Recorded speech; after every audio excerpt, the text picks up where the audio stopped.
মুখে তো আর বলে বোঝানো যাবে না কিভাবে ভূমিকা রেখেছি। অন্য যে সবাই যেরকম যুদ্ধ করেছে, আপনি তো শুরু করার আগেই বললেন যে প্রেরণা দিয়েছে, শক্তি দিয়েছে বিজয়লক্ষ্মী নারী। আমরা আসলে প্রেরণাও দিই না, আমরা শক্তিও দিই না, আমরা নিজেরাই নেমে এসেছি। মানে এইটা আসলে ওই ঘরে বসে প্রেরণা দেওয়ার আর তখন সময় ছিল না তো। আমরা তো একরকম যুদ্ধই করেছি নেমে। আর তলোয়ারটা তুলতে পারি নাই, আমরা তো কেউই অস্ত্র হাতে নেই নাই, কিন্তু আমরা যুদ্ধটা তো করেছি।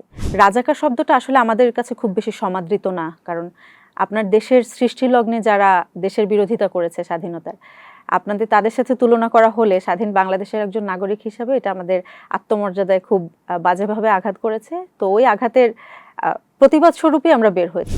শেখ হাসিনা তো এক পর্যায়ে আপনাদেরকে বলেছিল আলোচনার জন্য বসার। হ্যাঁ, এবং সে বিভিন্ন ধরনের বড় অ্যামাউন্টের টাকাও অফার করেছে, 200 কোটি, 300 কোটি, 400 কোটি, অনেক টাকা অফারও করেছে।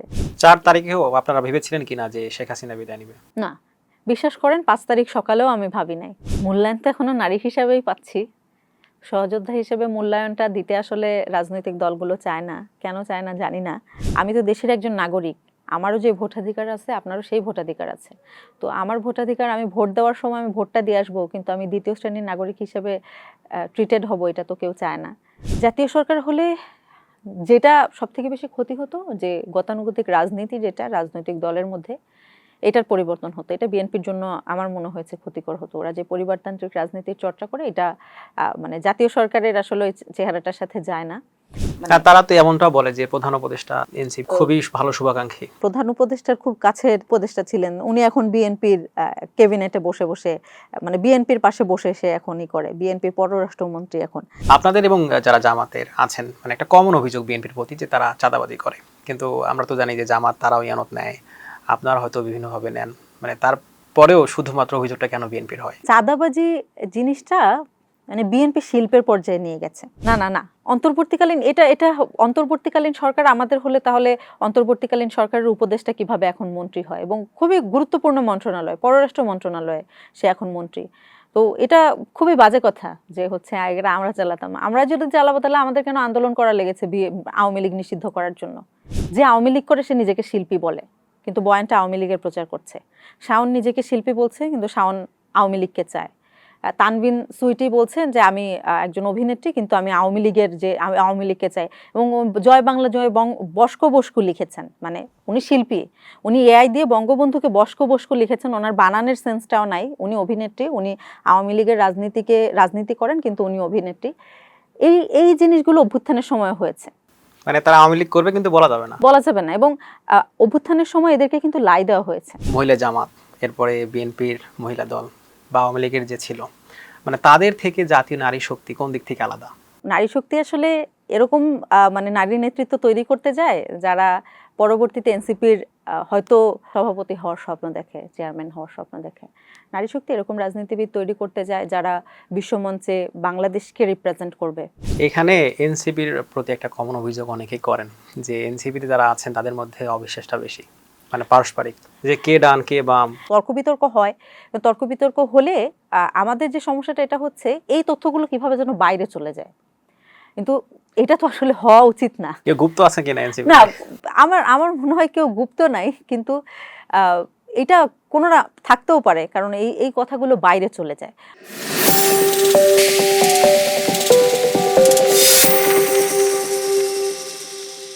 কোনো কালে একা হয়নি কেউ জয়ী, পুরুষের তরবারি প্রেরণা দিয়েছে, শক্তি দিয়েছে বিজয়ী লক্ষ্মী নারী। কবি নজরুলের এই কবিতাটি যেন 2024-এর ছাত্র জনতার যে কোনো অভ্যুত্থান সেখানে প্রতিফলিত হয়েছে। আমরা দেখেছি কিভাবে নারীরা সম্মুখ সারিতে থেকে এই আন্দোলনকে সফল করেছে। জুলাইয়ে নারীদের অবদান, এই বিষয়ে আজকে মিরর ক্যাফে আমাদের সাথে এই বিষয়ে নিয়ে কথা বলার জন্য স্টুডিওতে উপস্থিত আছেন আশরেফা খাতুন, যুগ্ম আহ্বায়ক, জাতীয় নারী শক্তি। আপনাকে মিরর ক্যাফেতে স্বাগত জানাচ্ছি। যেমনটা বলছিলাম, আমরা তো দেখেছি জুলাইয়ের যে গণঅভ্যুত্থান, সেখানে নারীর একদম সম্মুখ সারিতেই ছিল। তো জুলাই আন্দোলনের শুরুটা কিভাবে হলো? জুলাই আন্দোলনের শুরুটা তো একটা ন্যায্য দাবির মাধ্যমেই শুরু হয়েছে। এখানে নারীদের অংশগ্রহণ কোথায় শুরু হয়েছে এটা যদি বলতে বলেন, এটাও প্রথম থেকেই শুরু হয়েছে। আর আমরা জানি কোটা প্রথার বিরুদ্ধে আন্দোলনটা শুরু হয়, তো কোটাতে যে নারীদের যে হিস্সাটা, এটা তো অনেক বেশি ছিল। দেখা গিয়েছে প্রাথমিক যেই বিদ্যালয়গুলো আছে, প্রাথমিক বিদ্যালয়ে শিক্ষক নিয়োগের ক্ষেত্রে প্রায় 60% নারী যেই কোটা ছিল, তারপরে বিভিন্ন জায়গায় আমরা দেখেছি নারীদের জন্য আলাদাভাবে কোটা আছে। এর পিছনে যৌক্তিক কিছু কারণও আছে, মানে চাকরির ক্ষেত্রে নারীদের অংশগ্রহণের ক্ষেত্রে কোটার কিছু যৌক্তিক কারণ আছে, কারণ বাধা আছে নারীদের জন্য। এত কিছু সত্ত্বেও কিন্তু নারীরা প্রথম থেকেই এই কোটার বিরুদ্ধেই আন্দোলনে নেমেছে, যেখানে তাদের জন্য সুবিধা ছিল, যেখানে আমাদের জন্য সুবিধা ছিল, আমরা চাকরির বাজারে হয়তো এই কোটার জন্য অনেক বেশি এগিয়ে যেতে পারতাম, সেই কোটার বিরুদ্ধেই আমরা ন্যায্য হিস্সা দাবি করেই ওখানে আন্দোলনে নেমেছি। তো আমরা নিজেদের ওই সুবিধাটা না নিয়ে একরকম নিজেদের ওই সুবিধার বিরুদ্ধেই আন্দোলন করেছি ওখানে গিয়ে। তো কোটা সংস্কার আন্দোলন থেকে শুরু করে সেটা যখন গণ অভ্যুত্থানের রূপ নেয়, তখনও কিন্তু নারীরা সমানতালেই ছিল। এই আন্দোলনে আপনি কখন যুক্ত হলেন? আমি তো প্রথম দিক থেকেই ছিলাম। এর আগেও যখন ক্যাম্পাসে ছিলাম, আমি ঢাকা বিশ্ববিদ্যালয়ে পড়াশোনা করেছি। আমি 2019 সালে যখন ক্যাম্পাসে এসেছি, ওই সময় থেকে আমি ক্যাম্পাসে সকল গণতান্ত্রিক মুভমেন্টের সাথে ছিলাম। ছাত্রলীগের বিরুদ্ধে রাজনীতি করেছি ওই সময় থেকে, ছাত্র অধিকার পরিষদে ছিলাম ওই সময়। আমাদের তৎকালীন যে সভাপতি ছিলেন ঢাকা বিশ্ববিদ্যালয় কমিটির, আক্তার হোসেন, উনি তো এখন সংসদ সদস্য, এনসিপির সদস্য সচিব। নাহিদ ইসলাম এখন আহ্বায়ক। তো নাহিদ ভাইকে যদিও আমরা পাইনি তখন এসে, ওনাদের সাথে একসাথে বিভিন্ন আন্দোলন সংগ্রামে তখন থেকেই ছিলাম। তো খুব স্বাভাবিক যে এত বড় একটা মুভমেন্টেও থাকবো। তো মোটামুটি প্রথম থেকে থাকার চেষ্টা করেছি। একাডেমিক প্রেশারের কারণে জুনের যখন শুরু হয় তখন থাকতে পারিনি। জুলাইয়ের 2 তারিখ থেকে রেগুলার প্রতিদিনই ছিলাম, সেটা অভ্যুত্থানে পরিণত হওয়ার পরেও ছিলাম। আমরা তো জানি যে 5ই জুলাই বৈষম্য বিরোধী যে প্ল্যাটফর্মটা এটা তৈরি হয়েছিল, মানে সেখানে আপনি ছিলেন কিনা? বৈষম্য বিরোধীর যত ধরনের কাজ সবকিছুই করেছি, কিন্তু 2018 সালে কোটা সংস্কার আন্দোলনের পরবর্তী সময়ে লিস্টে থাকা নিয়ে, কমিটিতে থাকা নিয়ে একটা বেশ বড় দেখা গিয়েছে টানাপোড়েন তৈরি হয়েছে। তো ওই জায়গা থেকে কিছু তিক্ত অভিজ্ঞতা দেখেছি চোখের সামনে। এই কারণে আসলে ওই নামে থাকার জায়গাটাই থাকিনি, কিন্তু কাজকর্ম সবই করে দিয়েছি। আমরা দেখেছি যে 14 জুলাই আপনাদের রোকেয়া হল থেকে নারীরা একদম তালা ভেঙে বের হয়েছে, মানে তারা ঠিক কোন প্রেক্ষাপটে বের হয়েছিল? 14 জুলাই তো এটা যদি বলেন যে শুধু নারীদের দৃষ্টিকোণ থেকে দেখতে বলেন, এটা আসলে নারীদের প্রতি ইনজাস্টিস হবে। কারণ আমরা তো দেশের নাগরিকও। হ্যাঁ, তো শুধু তো আর নারীদের ইস্যু হলেই নামবো, ব্যাপারটা এরকম তো না। কিন্তু আমাদের রেস্ট্রিকশন আছে, হল গেট বন্ধ হয়ে যায় 10টার পরে। তো আমাদের গেট ভাঙা ছাড়া উপায় থাকে না, কারণ ওই সময় পরিস্থিতি এরকম হয়ে গিয়েছিল যে আপনি আপনার ন্যায্য অধিকার দাবি করছেন, ওই সময় আপনাকে বলছে আপনি রাজাকার। এখন রাজাকার শব্দটা আসলে আমাদের কাছে খুব বেশি সমাদৃত না, কারণ আপনার দেশের সৃষ্টিলগ্নে যারা দেশের বিরোধিতা করেছে স্বাধীনতার, আপনাদের তাদের সাথে তুলনা করা হলে স্বাধীন বাংলাদেশের একজন নাগরিক হিসাবে এটা আমাদের আত্মমর্যাদায় খুব বাজেভাবে আঘাত করেছে। তো ওই আঘাতের প্রতিবাদ স্বরূপই আমরা বের হয়েছি। ছেলেদের জন্য আসলে এটা আলাদা করে কোনো অর্থ রাখে না যে ওর হলগেট থেকে বের হয়েছে, কারণ আমাদের তো বন্ধ করে দেয় 10টায়। তো আমরা বন্ধ করে দেয় যেহেতু, এবং খুলবে না, এটা প্রশাসন, ঢাকা বিশ্ববিদ্যালয়ের প্রশাসন তো আসলে বাংলাদেশের যে সরকার তাদেরই একটা রূপ। তো আমাদের জন্য যেটা সহজ লেগেছে গেট ভেঙে বের হওয়া, আমরা সেটা করেছি। 5টা হল থেকেই একই কাজই করেছে। ওটা শুধু রোকেয়া হল সবার আগে বের হয়েছে, এটা একটা সিগনিফিক্যান্ট একটা হল এবং খুবই ওরা বলতে পারেন হটস্পটে থাকে বিশ্ববিদ্যালয়ের। তো ওরা বের হয়েছে, আমরা প্রত্যেকটা হল থেকেই আমরা বের হয়েছি। বের হয়ে আপনারা কি করলেন? আমরা দেখেছি আপনাদের হাতে একদম বিভিন্ন ধরনের আসবাবপত্র যেগুলো ছিল সেগুলো আসলে হাতে দেখেছি ব্যাপারটা আমরা। হচ্ছে ওই সময় মানে ওই অবস্থায় যারা না থাকবে ওটা আসলে কল্পনা করা খুবই কঠিন, কারণ আমরা হলের ভিতরে আমরা খুবই ক্ষুব্ধ ছিলাম ওই সময় যে এরকম একটা কথা কিভাবে বলে। কারণ ওই দিন আমরা লং মার্চ শেষ করেছিলাম, আমাদের বঙ্গভবনে লং মার্চ ছিল দিনের বেলায়। তো আমরা মধ্যপথেই শুনি যে এরকম একটা তিনি একটা কথা বলেছেন, এবং এই ক্ষোভটা আস্তে আস্তে মিছিল ছেড়ে সবাই চলে গেছে, হলে ফিরে গেছে। এরপর ওটা আস্তে আস্তে একজন দুইজন করে যখন কথা বলা শুরু করেছে, কারণ ওটা তখন তো আসলে সরকারের বিরুদ্ধে কথা বলাটা মানে একটা বড় একটা সাহসের পরিচয়। তো তখন একজন দুইজন করে যখন কথা বলা শুরু করেছে, তখন ওই ক্ষোভটা আসলে বের হয়ে এসেছে সবার। এবং আমরা নারীরা বিশেষ করে আমাদের তখন মনে হয়েছে যে এই সময় আসলে ঘরে বসে থাকার মতো অবস্থা নাই, এবং স্লোগান দিতে হবে। তো স্লোগানের সাথে মানে অটোমেটিক্যালি সবাই হাঁড়ি পাতিল যা যা ছিল আমরা ওগুলো হাতে করে নিয়ে বের হয়েছি। ওটা সাউন্ড করতে হতো। হলগেট ভেঙে বের হওয়া আসলে খুব সহজ ডিসিশন না, মানে ওখানে প্রশাসন থাকে, সব কিছু থাকে, আমাদের গেটে তালা দিয়ে রেখে দিয়েছে, তখন বের হব তো একটা কেওয়াজ তৈরি করতে হয়, বিদ্রোহ করতে হয়। তখনও তো ছাত্রলীগ মনে হয় ছিল আপনাদের হলে? হ্যাঁ, অবশ্যই হলে ছিল, এবং তারা তো মানে প্রশাসনের উপর তো একটা প্রেশার তাদের থাকে যে মেয়েরা যেন বের হতে না পারে, বা মেয়েরা বের হলে আসলে আন্দোলনের গতিপথ পাল্টে যায়। এটা তারা 2018 সালে কোটা সংস্কার আন্দোলনেও দেখেছে, নিরাপদ সড়ক আন্দোলনেও দেখেছে। এই কারণে মেয়েদের হলে তো আরও বেশি তারা প্রেশার দিয়েছে। তারপরেও তো আমরা বের হয়েছি, এবং ওই বের হওয়া সহজ করার জন্যই আসলে এত মানুষ, একটা বড় একটা বিদ্রোহের একটা রূপ। ওই হাতে আমরা তো আসলে অস্ত্র নিয়ে নামতে পারি না, তো হাতের কাছে হাড়ি পাতিল যা যা ছিল ওগুলো দিয়ে আওয়াজ করতে করতে, স্লোগান দিতে দিতে বের হলাম আমরা তো সেদিন। আন্দোলনের ঠিক কোন পর্যায়ে আপনারা বুঝলেন বা দেখলেন যে নারীরা খুব বেশি পরিমাণ অংশগ্রহণ করেছে, মানে চোখে পড়ার মতো যদি বলি অবস্থা, বা কোন তারিখটা মনে হয়? আসলে নারীদের আপনি যদি বলেন কোটা সংস্কার আন্দোলনের সময় তো অবশ্যই সবাই বের হয়ে এসেছে, এবং সব থেকে বেশি আমার যেটা মনে হয়েছে 14 তারিখে, মানে আমি যেখানে ছিলাম এখানে ওই নারীদের ওইটা 14 তারিখে এসেছে, যখন অন্য জায়গায় নারীরা দেখেছে যে হল থেকে রাতের বেলা মধ্যরাতে হল থেকে মেয়েরা বের হয়ে প্রতিবাদ করছে, তখন তাদের ভিতরে এই স্পৃহাটা জাগে যে আমরাও করব। এবং 14 তারিখের পর থেকে আমরা দেখেছি যে যে নারীরা আন্দোলনে যায়নি, কোটা সংস্কার আন্দোলনে যায়নি, তারাও অংশগ্রহণ করেছে। 15 জুলাই তো আপনারা দেখেছেন ঢাকা বিশ্ববিদ্যালয়ে যখন হামলা করেছে, তখন বেশিরভাগ আহতই নারী, এবং নারীদের উপরে টার্গেট করে করে হামলা করা হয়েছে। মানে তারপরে আপনারা কোনো নিয়ম মানেন নাই? নিয়ম তো আসলে নিয়ম বানানোই হয় কন্ট্রোল করার জন্য। তো কন্ট্রোল তো ওই সময় যখন, মানে কন্ট্রোল যখন হব, তাহলে বিদ্রোহটা কোথায় হবে? আর আমি কন্ট্রোলড হয়ে যাব, তাহলে তো আর বিদ্রোহ হবে না। তখন তো সবাই বিদ্রোহী মুডেই ছিল। তো নিয়ম মানাটা, হ্যাঁ 10টার সময় হলে আমরা ফিরে গিয়েছি। এরপর তো আমাদের নিজেদেরই বের করে দিল 17 তারিখে। তো নিয়ম মানাটা ওইটাই, আমরা তো প্রশাসনের মানাও শুনি নাই। আমরা শুধু বিশ্ববিদ্যালয় প্রশাসন না, সরকার প্রধান যেখানে বলছে যে ওদেরকে ধরে ওবায়দুল কাদের ও সরাসরি হুঁশিয়ারি দিয়ে দিচ্ছে যে রাজাকারদের নির্মূল করে দিতে হবে, এটা ওটা শুনে আমরা নেমেছি। ওটা বিদ্রোহী, নিয়ম মানার ভিতরে পড়ে না। আমরা যেমনটি দেখেছি 15 জুলাই ছাত্রলীগ আপনাদের উপর হামলে পড়েছিল, আরও অনেকেই ছিল। মানে ওই ঘটনাটা একটু জানতে চাই, মানে ঠিক কোন সময়ে বা কোন জায়গাগুলোতে আপনাদেরকে হামলা করলো? 15 জুলাই 14 জুলাইয়ের একটা বিস্ফোরণ তো ছিল রাতেই। তো আমরা তখন 14 তারিখ রাতে আশঙ্কা করছিলাম যে ছাত্রলীগ হামলা করতে পারে, কিন্তু তারা হামলা করেনি। আমার মনে হয়েছে তারা বেশ ভীত ওই সময়, এবং পরবর্তীতে ওরা কিন্তু আবার মিছিল করেছে, পাল্টা মিছিল, যখন আমরা সবাই হলে ফিরে গেছি। 14 তারিখে হলে ফিরে যাওয়ার পরে ওরা ফাঁকা যখন হয়ে গিয়েছে, তখন ওরা এসে হুমকি ধামকি করেছে রাজাকারদের ধ্বংস করে দিতে হবে, এটা ওটা। সাদ্দাম এসে বড় ভাষণ দিল। তো 15 তারিখে আমরা আশঙ্কা করছিলাম যে হয়তো মানে একটা সংঘর্ষ হতে পারে, কিন্তু এইভাবে হবে এটা আমরা কখনো ভাবি নাই। কারণ বিশ্ববিদ্যালয়ের ক্যাম্পাসের ভিতরে বাইরের মানে একরকম, আমি বলবো না, বলতে খুবই অপমানজনক লাগে, কিন্তু টোকাই ভাড়া করে এনে মানে বিশ্ববিদ্যালয়ের নারীদের উপর হামলা করে, এটা আমরা ভাবি নাই। তো 15 জুলাই আমরা রাজু ভাস্কর্যে ছিলাম যখন, ওই সময় কিন্তু শুধু ঢাকা বিশ্ববিদ্যালয়ের মেয়েরা ছিল এরকম না, বা ঢাকা বিশ্ববিদ্যালয়ের ছেলেরা ছিল এরকম না, সবাই মোটামুটি জড়ো হওয়ার কথা আমাদের রাজু ভাস্কর্যে। মেডিকেলের ছিল, নার্সিং কলেজের ছিল, জগন্নাথের ছিল, তারপর 7 কলেজের ছেলেমেয়েরা ছিল, বুয়েটেরও ছেলেরা বের হয়েছে, ছেলেমেয়েরা এসেছে, ঢাকা মেডিকেলের ছিল। তো আমরা সবাই যখন জড়ো হচ্ছে, এর এক পর্যায়ে আমরা প্রত্যেকদিন, এর আগে আমরা আমাদের ছেলেরা বিভিন্ন হল থেকে, আমাদের ছেলেদের হলগুলোতে একটা জায়গায় থাকে, ওটাকে আমরা হলপাড়া বলি আর কি। তো হলপাড়ায় ওরা মাইক নিয়ে ছেলেদের আহ্বান করতো যে প্রত্যেকবার যা আপনারা নেমে আসুন, আন্দোলনে অংশগ্রহণ করুন। তো সেদিনও তারা যায় ওখানে ডাকতে।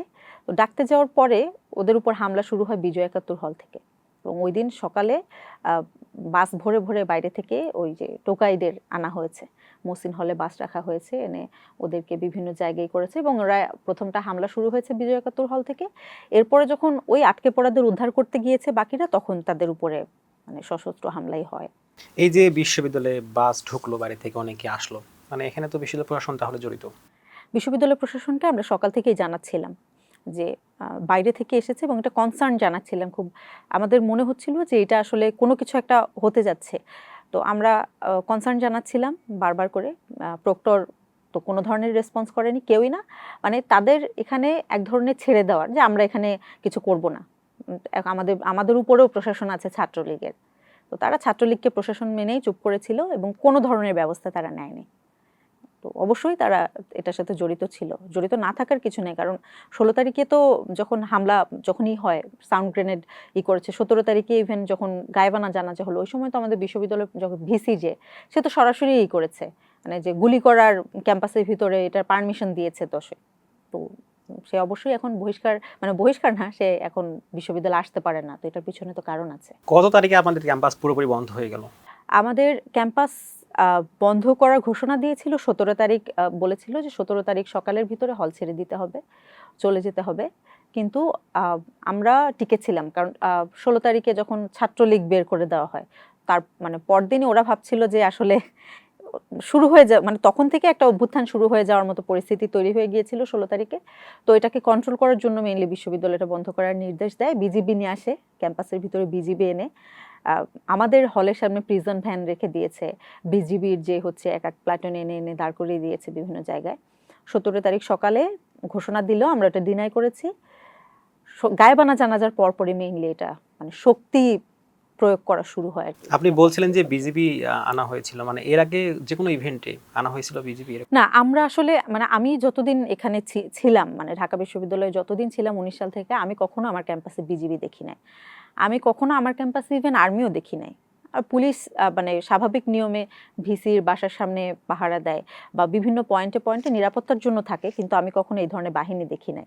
অভ্যুত্থানে তো পুরো মানে আমার মনে হয় না যে স্বাধীন বাংলাদেশের ইতিহাসে পুরো সব ধরনের বাহিনী নামায় দেওয়া এটা মনে হয় না 24-এর আগে কখনো হয়েছে। বিজিবি, র্যাব, তারপর আনসার, পুলিশ, সব ধরনের বাহিনী তারা নামিয়েছে, স্নাইপার নামিয়ে দিয়েছে। মানে আমার মনে হয় না যে কোনো কিছু বাকি আছে। তারা ওই যে তাদের তো ওই যে কালো পোশাক পরা যারা, ওদেরকে আমি ভুলে গেছি, পাহারা দেয় যে এসএসএফ নামিয়েছে, আরো মানে যেখানে যা ছিল সব নামিয়ে দিয়েছে, তারা ক্যাম্পাসেই নামিয়েছে, দেখেছি চোখের সামনে। আপনাদের ক্যাম্পাসের বাহিরেও মানে চোখে পড়ার মতো যদি বলি নারীদের অবস্থাটা কেমন ছিল? মানে আপনি যদি বলেন তাহলে ক্যাম্পাসের থেকে ক্যাম্পাসের বাইরে চোখে পড়ার মতো পরিস্থিতি আরো বেশি ছিল। একটা মফস্বলে আন্দোলন হচ্ছে এবং সেখানে নারীরা এসে মানে অ্যাক্টিভলি পার্টিসিপেট করছে ওই সময় যখন গুলি চলা শুরু হয়েছে। এটা আসলে ক্যাম্পাসের ওই শান্তিপূর্ণ মুভমেন্টের সাথে তুলনা করার মতো সাহসও আমার নাই, কারণ ক্যাম্পাস তো একটা বড় জায়গা যেখানে মানে 30-40 হাজার শিক্ষার্থী থাকে, একটা ইউনিটি থাকে, সবাই সবার সাথে যোগাযোগ আছে, একটা হলে 5-6 হাজার শিক্ষার্থী থাকে, সেখানে নেমে যাওয়া রাস্তায় খুবই সহজ। কিন্তু একটা মফস্বলের মতো জায়গায় 10 জনও যদি নামে ওইটা অনেক বেশি। তো এটা নেমেছে এবং সব থেকে বেশি যেটাই করেছে প্রাইভেট বিশ্ববিদ্যালয়ের যেই নারী শিক্ষার্থীরা নেমে এসেছে। ওদের তো কোটার দরকার নেই, মানে ওদের কোটা লাগে না, ওরা বাইরে পড়তে যায়, ওরা সরকারি চাকরিতে কখনো খুবই কম হাতে গোনা 2-1 জন পার্টিসিপেট করে। ছেলেরা নেমেছে, মেয়েরা নেমেছে, এটা খুবই অভূতপূর্ব একটা অংশগ্রহণ। এই পুরো সময়টার কথা যদি বলি, মানে কিভাবে আপনারা এই আন্দোলনে ভূমিকা রেখেছেন, মানে একদম মাঠের কথা যদি বলি? মানে এটা তো আসলে মুখে তো আর বলে বোঝানো যাবে না কিভাবে ভূমিকা রেখেছি। সবাই যেরকম যুদ্ধ করেছে, আপনি তো শুরু করার আগেই বললেন যে প্রেরণা দিয়েছে, শক্তি দিয়েছে বিজয় লক্ষ্মী নারী। আমরা আসলে প্রেরণাও দিই না, আমরা শক্তিও দিই না, আমরা নিজেরাই নেমে এসেছি। মানে এটা আসলে ওই ঘরে বসে প্রেরণা দেওয়ার আর তখন সময় ছিল না, তো আমরা তো একরকম যুদ্ধই করেছি নেমে। তলোয়ারটা তুলতে পারি নাই, আমরা তো কেউই অস্ত্র হাতে নেই নাই, কিন্তু আমরা যুদ্ধটা তো করেছি। সবাই ওখানে যে যেভাবে পেরেছে, মানে যারা নেমে আসতে পারেনি সরাসরি, তারা ঘর থেকে খাবার রান্না করে যখন ছেলেরা গিয়েছে, আপনারা দেখবেন ভিডিও আছে অনেক, যে বারান্দা থেকে পানির বোতল দিচ্ছে, ভিডিও করছে, পুলিশের সাথে তর্কাতর্কি করছে, তারপরে রান্না করে নিয়ে আসছে, যে যেভাবে পারছে খাবার নিয়ে এসেছে। আমাদের কখনো মনে হয়নি যে অভ্যুত্থানের সময় রাস্তায় নেমেছি কিন্তু খাবার পাই নাই বা আমার না খেয়ে থাকতে হয়েছে, এরকম কখনো হয় নাই। যখনই মনে হচ্ছে একটু পানির তেষ্টা পেয়েছে, কিভাবে যেন হাতের কাছে চলে এসেছে। আমাদের মায়েরা তাহাজ্জুদের নামাজ পড়ে দোয়া করেছে, আমাদের মায়েরা সরাসরি নেমে এসেছে বাচ্চাদের হাত ধরে, যখন স্কুলের ভিকারুন্নিসার মেয়েরা যখন স্কুল ড্রেস পরে নামলো রাস্তায়, বৃষ্টির মধ্যে তারা আন্দোলন করছে, তাদের পাশে কিন্তু তাদের মায়েরা দাঁড়ানো ছিল।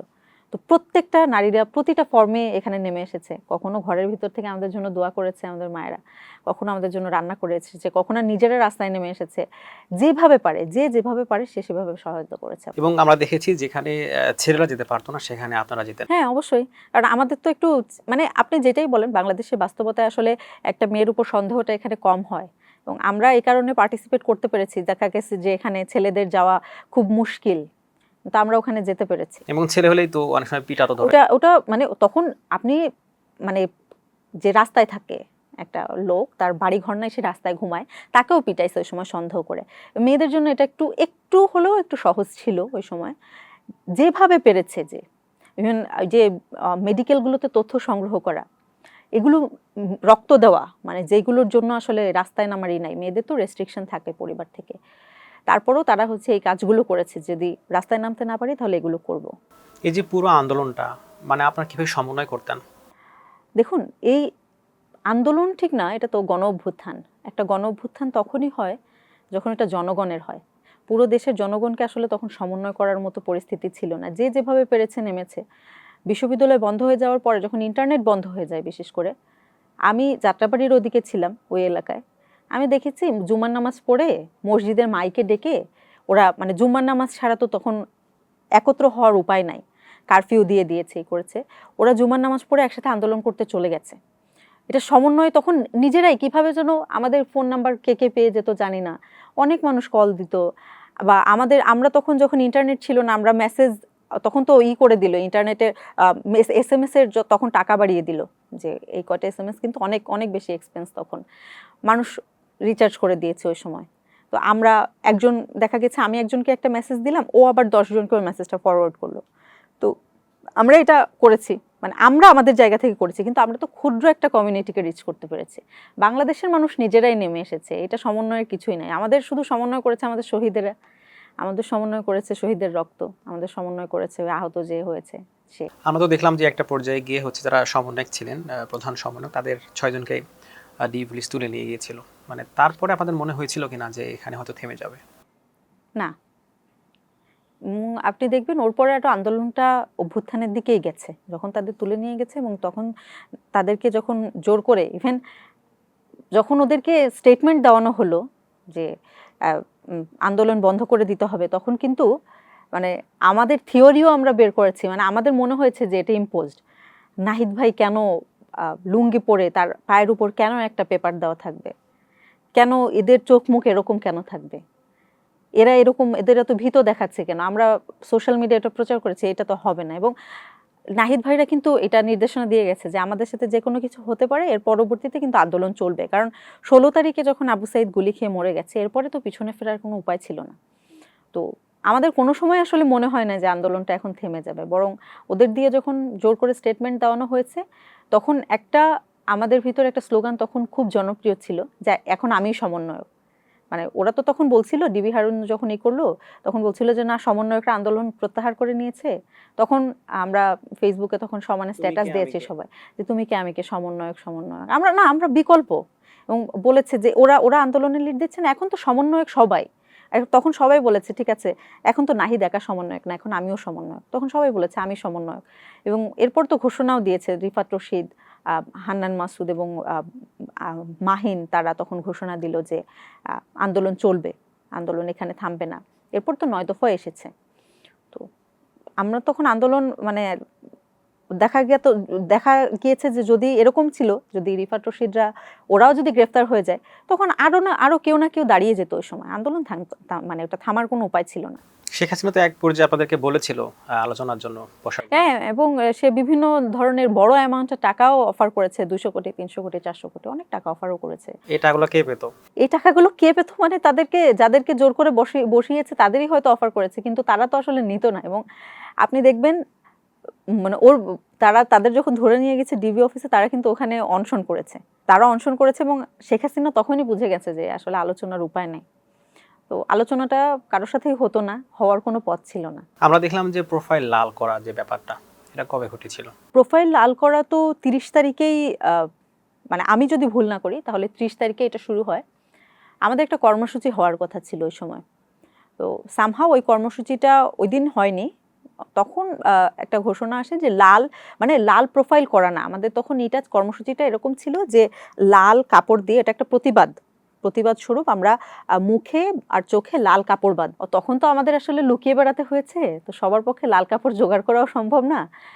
তখন আর কি নির্দেশনাটা ওভাবে কেউ পায় নাই, কিন্তু একজন যখন প্রোফাইল লাল করেছে, এবং তখন রিফাত রশিদ, আমি যেটা হচ্ছে ওরটা এটা বেশি ছড়ায় যখন ছিল যে বিপ্লবের রং লাল, এবং এটা সব থেকে বেশি ছড়ায় হচ্ছে আগস্টের 1 তারিখে, মানে শেখ মুজিব হচ্ছে শোক প্রকাশের যেদিন, ওই দিনই, মানে যদিও কর্মসূচিটা হচ্ছে 30-31 জুলাইয়ের দিকে, মানে ওইভাবেই করা হয়, কিন্তু সবার, মানে আপামর জনতার কাছে ছড়িয়েছে 1 তারিখে, যখন ঘোষণা করা হয় 30 তারিখে যে হবে আমাদের শোকের মাস দিয়ে, ওটা ছাত্রলীগের প্রোফাইল কালো করবে, এরকম একটা ছিল। তখন এটা কাউন্টার হিসেবে তখন সবাই ওই মুখ বাঁধা থেকে সরে এসে যে আমাদের শোকের রং তো আসলে কালো না, আমাদের শোকের রং তো লাল, পুরো বাংলার জমিন তো এখন লাল।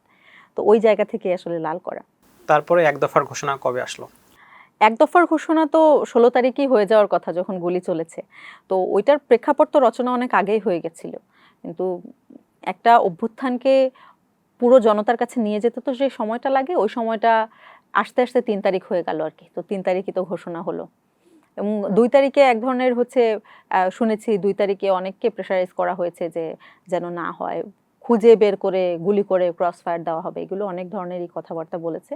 কিন্তু আলটিমেটলি এটা সম্ভব হয় না। 1 তারিখ মানে ওইটা যেটা ঘোষণা হওয়ার কথা ছিল 1 দফা, ওই 9 দফা 1 দফাই হয়ে গেছে।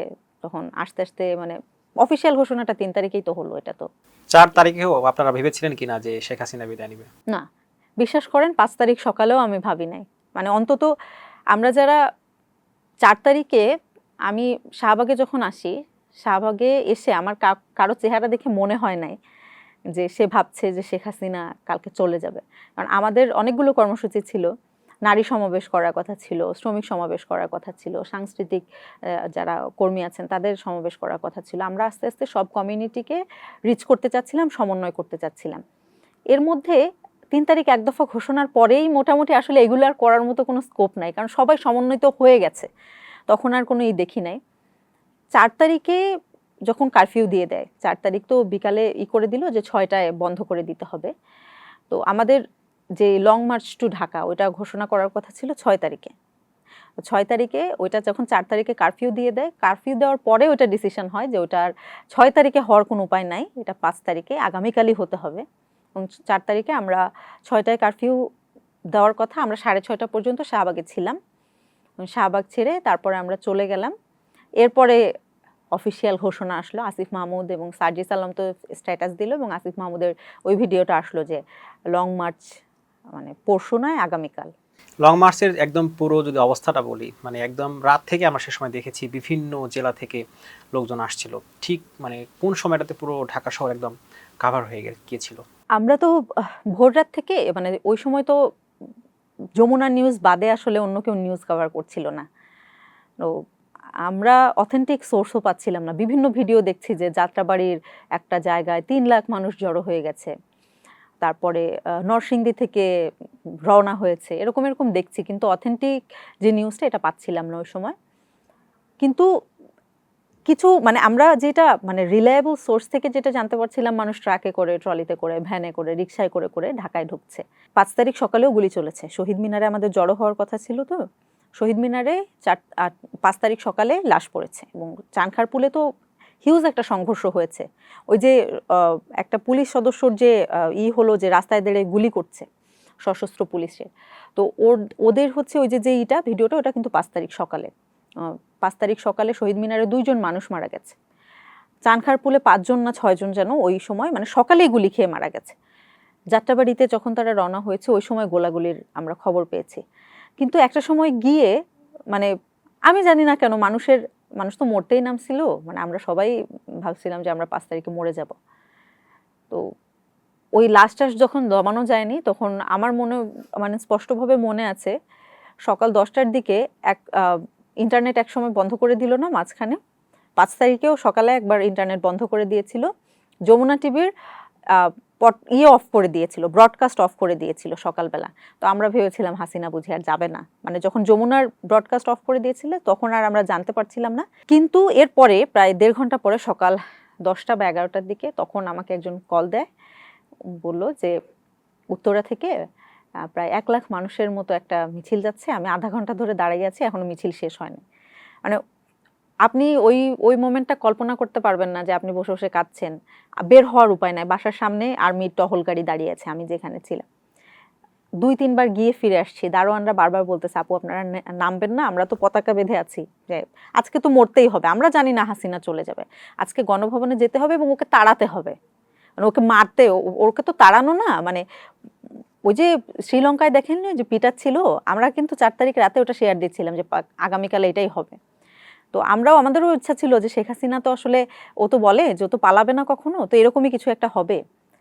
বের হতে পারছি না, আদৌ কি বের হতে পারবো নাকি আর্মিও গুলি চালাবে, আমাদের সব থেকে বড় আশঙ্কা ছিল যে আর্মি গুলি চালাবে কিনা। যখন শুনেছি যে উত্তরা থেকে এরকম মিছিল আসছে এবং ইন্টারনেট অফ, দেখতে পাচ্ছি না, এবং ওই মিছিলটা আধা ঘন্টাও শেষ হয় নাই। না, উত্তরতে আমি ছিলাম, ওই সময় আমি দেখেছি যে সেখানে সেনাবাহিনী খুব খোশ মেজাজে ছিল এবং তাদের সেই মেজাজটা দেখে অনেকে মিন করে ফেলেছিল হয়তো শেখ হাসিনা। হ্যাঁ, মানে ওটা তো ভোরবেলায় আপনার তো উত্তরের দিকের যে সিনারিও, এটা একটা আলাদা একটা সিনারিও ছিল, চানখারপুলের দিকে একটা আলাদা সিনারিও ছিল, মানে যেখানে জড়ো হওয়ার কথা, শহীদ মিনারে জড়ো হয়ে এরপরই করার কথা।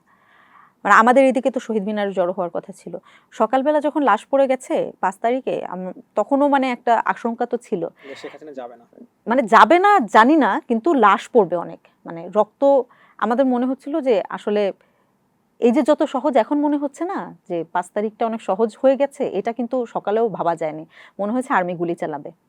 তো যখন উত্তরার ওই মিছিলটা ছেড়ে দিয়েছে, মানুষ যখন ঢাকা ঢুকেছে, একই সাথে সাথে যাত্রাবাড়ি থেকে বড় একটা অংশ, মানে আমাদের যে আলেম সমাজ, হুজুরদের একটা বড় অংশ যখন যাত্রাবাড়ি দিয়ে এসেছে, গাবতলির ওই অংশটা থেকে যখন জাহাঙ্গীরনগরের অনেক, ওই বিশ্ববিদ্যালয়ের ওই দিক থেকে যখন অনেক মানুষ এসেছে, তখন আসলে এই মূল ঢাকায় ওই অভ্যুত্থানের ওই বাতাসটা লেগেছে। এর বাইরে কিন্তু একটা থমথমে পরিবেশ ছিল তখন। এরপরে কখন জানলেন ঠিক যে শেখ হাসিনা চলে গেছে? আহ, জানতে পেরেছি এটা ও যখন পালিয়ে যাবে। আমার ডিপার্টমেন্টের একজন টিচার আছেন, ম্যামের নাম বলবো না, ওনার হয়তো আপত্তি থাকতে পারে, ম্যাডামকে কল দিয়েছিলেন আমাদের এক বড় ভাই, এবং তাকে ম্যাডাম বলেছেন যে শেখ হাসিনা মানে ও যদি না পালায়, ও যদি না যায়, ওকে যাওয়ার ব্যবস্থা হয়ে গেছে, মানে ও চলে যাবে। এবং আমি তখনও বিশ্বাস করতে পারছিলাম না যে আসলে ও যাবে এত সহজে। ও যে পালাই যাবে, এটা আমার মনে হয়েছিল একটা ম্যাসাকার করে তারপরে যাবে। ওই নিউজটা 11টার দিকেই, 11:30 11:15টার দিকেই আমি মানে শিওর হয়ে গিয়েছি যে চলে যাচ্ছে। সে চলে যাওয়ার পরেও আমরা দেখেছি বিভিন্ন জায়গায় অনেককেই মানে হত্যা করা হয়েছে, মানে এই ব্যাপারটিকে কিভাবে দেখেন? মানে আপনাকে তো বললাম ৫ তারিখ সকালে একটাই ছিল, বিকাল হতে হতে মানে মেইন ঢাকা বাদে সাভারের দিকে, বনশ্রীর দিকে, বাড্ডার এইদিকে গুলি চলেছে। এবং যাত্রাবাড়িতে যখন বিজয় মিছিল হচ্ছে, আপনারা দেখেছেন না, বিজয় মিছিলে গিয়ে গুলি খেয়ে মরে গেছে অনেক মানুষ। উত্তরাতে মারা গেছে, মিরপুরে মারা গেছে, সাভারে মারা গেছে, এরপর যাত্রাবাড়িতে মারা গেছে। আপনারা মনে হয় দেখবেন থানার ভিতর থেকে গুলি করছে ৫ তারিখে বিকালবেলা। আমার মনে হয়েছে যে হয় ওদের উপর একটা নির্দেশ ছিল ম্যাসাকার করতে হবে, অথবা তাদের একটা ক্ষোভ ছিল। পুলিশ যেভাবে ব্রুটালিটি দেখিয়েছে ওই সময়, মানে ওরা পালিয়ে যাচ্ছে কিন্তু গুলি করতে করতে যাচ্ছে, মানে এটা আপনি একটা দেশের একটা আইন শৃঙ্খলা বাহিনীর কাছে এটা কখনো এক্সপেক্ট করবেন না, যে যার জন্য ওরা গুলি চালিয়েছে সে দেশ ছেড়ে চলে গেছে সকালে, কিন্তু বিকালে ওরা গুলি চালাচ্ছে ও মানুষ মরেছে। এই আফসোস তো আসলে কখনো মেটানো না, যে বিজয় মিছিলে এসে একটা মানুষ, যে যার জন্য, যাকে তাড়ানোর জন্য এতই করলাম, সে চলে গেছে দেশ থেকে, কিন্তু তারপরে মানুষ মরছে, এটা এক্সপেক্টেড কখনোই না। আপনারা ক্যান্টনমেন্টে অনেকেই গিয়েছিলেন, আপনি সেখানে ছিলেন কিনা? না, আমি ক্যাম্পাসে ছিলাম, মানে আমার কাছে পোডিয়াম ক্যাম্পাস আমার কাছে মনে হয়েছে যে যেহেতু এটা ছাত্রদের লিডিং একটা অভ্যুত্থান হয়েছে, আমাদের মানে আমরা একটু বিপ্লবী মুডেই ছিলাম একরকম, যে নেতৃত্বের জায়গায় থাকলে অনেক প্রেশার থাকে, আমাদের তো আর ওই প্রেশারটা ছিল না। আমাদের মনে হয়েছিল মানে ওই সময়, এখন হয়তো লাইফ একটু স্টেবল হয়েছে, এখন মরার কথা ভাবলে একটু কেমন লাগে, খুব খারাপ লাগে যে মরে যাব, দুনিয়া এত কিছু চলছে, এখন মরে গেলে কেমন হবে। কিন্তু ওই সময় তো আসলে মনে হতো যে মরে যায়, মানে ওই সময় তো মরতেই মন চাইতো, যে গুলি খেয়ে যদি মরে যেতাম দেশের জন্য অনেক শান্তি হতো, এরকমই লাগতো। আমরা ভেবেছিলাম যে মরে যায় যাই হোক, বিপ্লবী সরকার হতে হবে, তো বিপ্লবী সরকার শহীদ মিনার থেকে ঘোষণা হবে। আমরা এটা গো ধরে আমি ক্যাম্পাসে আমরা ছিলাম। এরপরে তো আসলে বাংলাদেশের রাজনৈতিক বাস্তবতায় এটা অভ্যুত্থানটা যদি আরেকটু লেন্দি হতো, তাহলে হয়তো সব কমিউনিটিকে এটা বিলিভ করানো যেত যে এত রক্তের পরে আসলে কোনো আপোষ করে মানে সরকার গঠন করা এটা সম্ভব না, এটা বিপ্লবী সরকারের প্রয়োজন। কিন্তু এটা হয়নি আনফরচুনেটলি। এখানে আসতে চাই, এই যে হলো না, বিপ্লবী সরকার হলো না, বা অনেকে জাতীয় সরকারের কথা বলেছিলেন, হইল না, মানে এর পেছনে দায় কার দিবেন? দেখুন, জাতীয় সরকারের বিপ্লবী সরকার হওয়ার তখন এটা সত্যি যে এখন এসে যেটা অনুভব করি যে বিপ্লবী সরকার হওয়ার মতো আসলে তখন পরিস্থিতি ছিল না, কারণ আইন শৃঙ্খলা বাহিনী যারা, ওরা পালিয়ে চলে গেছে, 3 দিন পর্যন্ত কোনো সরকার নাই, মানে এটা কখনো ভাবা যায় না। পুলিশ কাজে ফিরতে ফিরতে প্রায় 2-3 মাস হয়ে গেছে। তো ওই পরিস্থিতিতে বিপ্লবী সরকার হওয়া এবং বাংলাদেশের সবগুলো কমিউনিটিকে মানে এনগেজ করে করানো এটা খুবই কঠিন। এর মধ্যে সবথেকে হচ্ছে যেটা জাতীয় সরকারের প্রস্তাব যখন দেওয়া হয়, এই প্রস্তাবের বিরোধিতা তো অবশ্যই, এই দায় বিএনপি কখনো এড়াইতে পারবে না, কারণ 6 তারিখে তারা সমাবেশ ডেকেছে।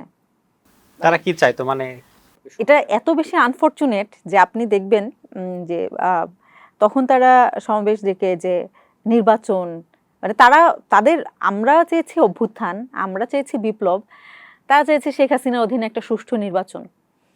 যে শেখ হাসিনা 17 বছর ধরে তাদের কর্মীদের ধান খেতে ঘুমাতে বাধ্য করেছে, বাসায় থাকতে পারে না, মিথ্যা মামলায় জেলে নিয়ে গুম করে দিয়েছে, মানে লাশের খোঁজ পাওয়া যায়নি এখনো পর্যন্ত। তারা অভ্যুত্থান পরবর্তী সময় শুধু একটা নির্বাচন চেয়েছে, জাতীয় সরকার তারা হতে দেয়নি। তাদের মনে হয়েছে জাতীয় সরকার হলে তাদের হয়তো অংশীদারিত্ব কমে যাবে বা কিছু, আমি জানি না তাদের আসলে মনোভাবটা কি ছিল। কিন্তু জাতীয় সরকারের সব থেকে বড় বাধাটা সেটা বিএনপি থেকে এসেছে এবং বিএনপি এটা প্রকাশ্যেই তারা এটা করেছে।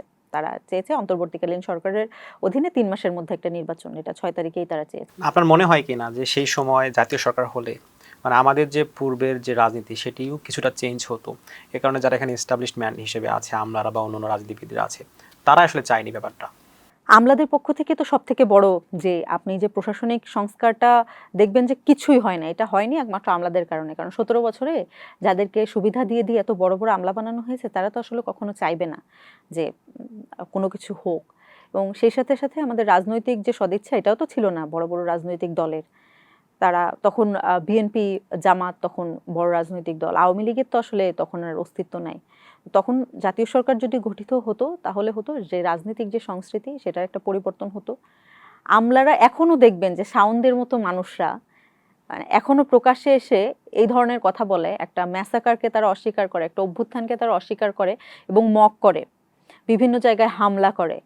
এই জিনিসটা মানে হয়েছে ওই কারণে যে ওই সময় জাতীয় সরকার যদি হতো সবাই একটা ঐক্যমতে থাকতো যে বাংলাদেশে এখন এতগুলো লাশের পরে যেটা প্রয়োজন সেটা হচ্ছে আমাদের ভিতরের পরিবর্তন। সেটা হয় নাই। তো জাতীয় সরকার না হওয়ার দায়িত্ব এখানে সব থেকে বেশি। অনেকেই বলেন যে জাতীয় সরকার না হওয়ার পেছনে 3 জন ছাত্র উপদেষ্টা তারাও দায়ী, তারা ক্ষমতা পাবে বলে সেখানে আগে আগে গিয়েছিল। না, এটা এটা আমি জানি না কার তরফ থেকে এটা এসেছে, কিন্তু যখন শহীদ মিনার সরকার গঠন করার যে ঘোষণা, সেটা তো মাহফুজ আলমের পক্ষ থেকেই তখন এসেছে যে ক্যাম্পাস ইজ দ্য পোডিয়াম। সে 5 তারিখই ঘোষণা দিয়েছে যে সবাই ক্যাম্পাসের থেকেই মানে হবে। এবং ছাত্ররা যে হচ্ছে ওই উপদেষ্টার যে হচ্ছে পরিষদ ছিল, সেখানে ছাত্ররা যে পাওয়ারলেস, এটা তো এখন রিয়েলাইজ করা তো মানুষের জন্য খুব সহজ। এটা তো আসলে বলার মতো কিছু নাই। কারণ উপদেষ্টা পরিষদের যে একজন ছিল, একজন উপদেষ্টা, সে এখন সে বিএনপির টেকনোক্র্যাট মন্ত্রী। তো সরকার ওখানে উপদেষ্টারা ক্ষমতায় ছিল, যার মধ্যে 2 জন নির্বাচনই করে নাই, একজন তো নির্বাচনের বহু তাকে পদত্যাগ করে উপদেষ্টা থেকে সে এসে দল করেছে এবং নির্বাচন করেছে। বেশ মানে হার্ড হয়েছে তার জন্য নির্বাচনে ফাইট করা। তো তারপরেও কেন মনে করে যে উপদেষ্টাদের এখানে সায় ছিল, এরকম মানে আমার মাথায় আসে না। এবং তাদের পক্ষ থেকে এই ধরনের কোনো ছিল না যে জাতীয় সরকার হবে না, বরং বারবার ছাত্র উপদেষ্টাদের পক্ষ থেকে বলা হয়েছে যে জাতীয় সরকার হোক। এখানে জাতীয় সরকার করতে দেয় নাই রাজনৈতিক দলগুলো। আমরা দেখলাম যে বিপ্লবের ঠিক পরেই মানে সবাই বলছিল যে এই ক্রেডিট হচ্ছে শিক্ষার্থীদের। যখনই ক্ষমতার ভাগ প্রসঙ্গ আসলো তখনই দেখলাম যে সেখানে রাজনীতিবিদদের একটা অংশ, আমাদের একটা অংশ, আবার সুশীল সমাজ, আসিফ নজরুল স্যারের কথাই যদি বলি, এই যে চলে গেল, মানে তখন থেকেই কি মানে বিপ্লবটা ভাগ হওয়া শুরু হলো কিনা? দেখুন, বিপ্লব তো ভাগ হওয়ার কিছু নাই, শহীদের রক্ত আসলে ভাগ হয় না। আমরা যারা রাজনীতি করি বা আমরা যারা মনে করি যে না এখন আর ভাল লাগছে না বিপ্লব করতে, আমাদের এই আলসেমির জন্য, মগজের আলসেমির জন্যই মেবি কোনো কিছু হয় নাই। কিন্তু এখানে যাদের কথা বললেন তাদের তো সব থেকে বড় অবদান এটার পিছনে। কারণ 6 তারিখে সমাবেশ করে নির্বাচন চাই এই ঘোষণা দেওয়া, তখন এত মানুষ মরেছে, আপনি কি তখন চাইবেন যে আবারও মানুষ মরুক? মানে রক্তের উপর দিয়ে তো কিছু হয় না। মানে তখন তো রাজনীতির সাথে এভাবে ওতপ্রোতভাবে জড়িয়ে যায় নাই। তখন আমারও মনে হয়েছে যে মানে লাশ, একটা মানুষের মায়ের যখন কোল খালি হয়, আপনার আসলে কমন সেন্সে এটা কখনো মনে হবে না যে না আবার এই রাজনৈতিক ক্যাচালের মধ্যে গিয়ে আরো মানুষের মায়ের কোল খালি হোক। এটা তখন কেউই চায় নাই। কিন্তু রাজনৈতিক দলগুলো চেয়েছে যে আওয়ামী লীগ, মানে আমার মনে হচ্ছে রাজনৈতিক দলের কাছে জাস্ট এটা যে আওয়ামী লীগ চলে গেছে, এখন তো আমরা ক্ষমতায় যাব।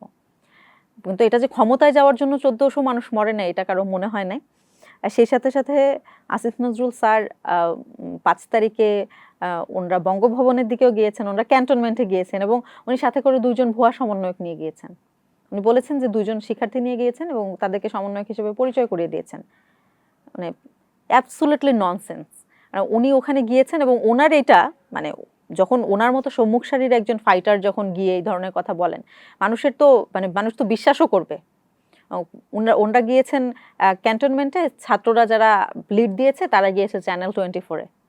তো দুজনের রাস্তা তো দুই দিকে বিভক্ত হয়ে গিয়েছে তখনই। আপনি যেমনটি বলছেন যে আসিফ স্যার হচ্ছে দুজনকে নিয়ে গেছিল, সমন্বয়কের পরিচয় করে দিয়েছে, মানে অনেকেই যেমনটা অভিযোগ করে যে আসিফ স্যার বা এরকম অনেক শিল্পী সমাজও আছে যারা আসলে ভারতের যে কালচারাল উইং তারা, তো যখন ক্ষমতাটা ভাগ হচ্ছিল মানে ব্যাপারটা এরকম ছিল কিনা যে ঠিক আছে বিএনপি তারা একটা পোষণ পাচ্ছে, জামাত একটা পোষণ পাচ্ছে, আমরাও কিছু মানে সুশীলকে সেখানে ঢোকাই আমাদের পোষণটাও রাখি। ইন্টারেস্টিং, এখানে হচ্ছে অন্তর্বর্তীকালীন সরকার যে এতদিন স্টে করবে, রাজনৈতিক দলগুলো কিন্তু এটাই করেনি। তাদেরই ছিল যে অন্তর্বর্তীকালীন সরকারের মেয়াদ হবে 3 মাস, অন্তর্বর্তীকালীন সরকারের আন্ডারে একটা নির্বাচন হবে এবং রাজনৈতিক দলগুলো নির্বাচনে অংশ নিবে। এর বাইরে যারা ছিল তাদের এটা ছিল যে আমরা এখান থেকে, যেহেতু আওয়ামী লীগ নাই, তো আওয়ামী লীগের একটা হিস্সা তো থাকতে হবে, মানে আওয়ামী লীগ যে প্র্যাকটিসগুলো করতো ওগুলো তো কোনো না কোনোভাবে টিকায় রাখতে হবে।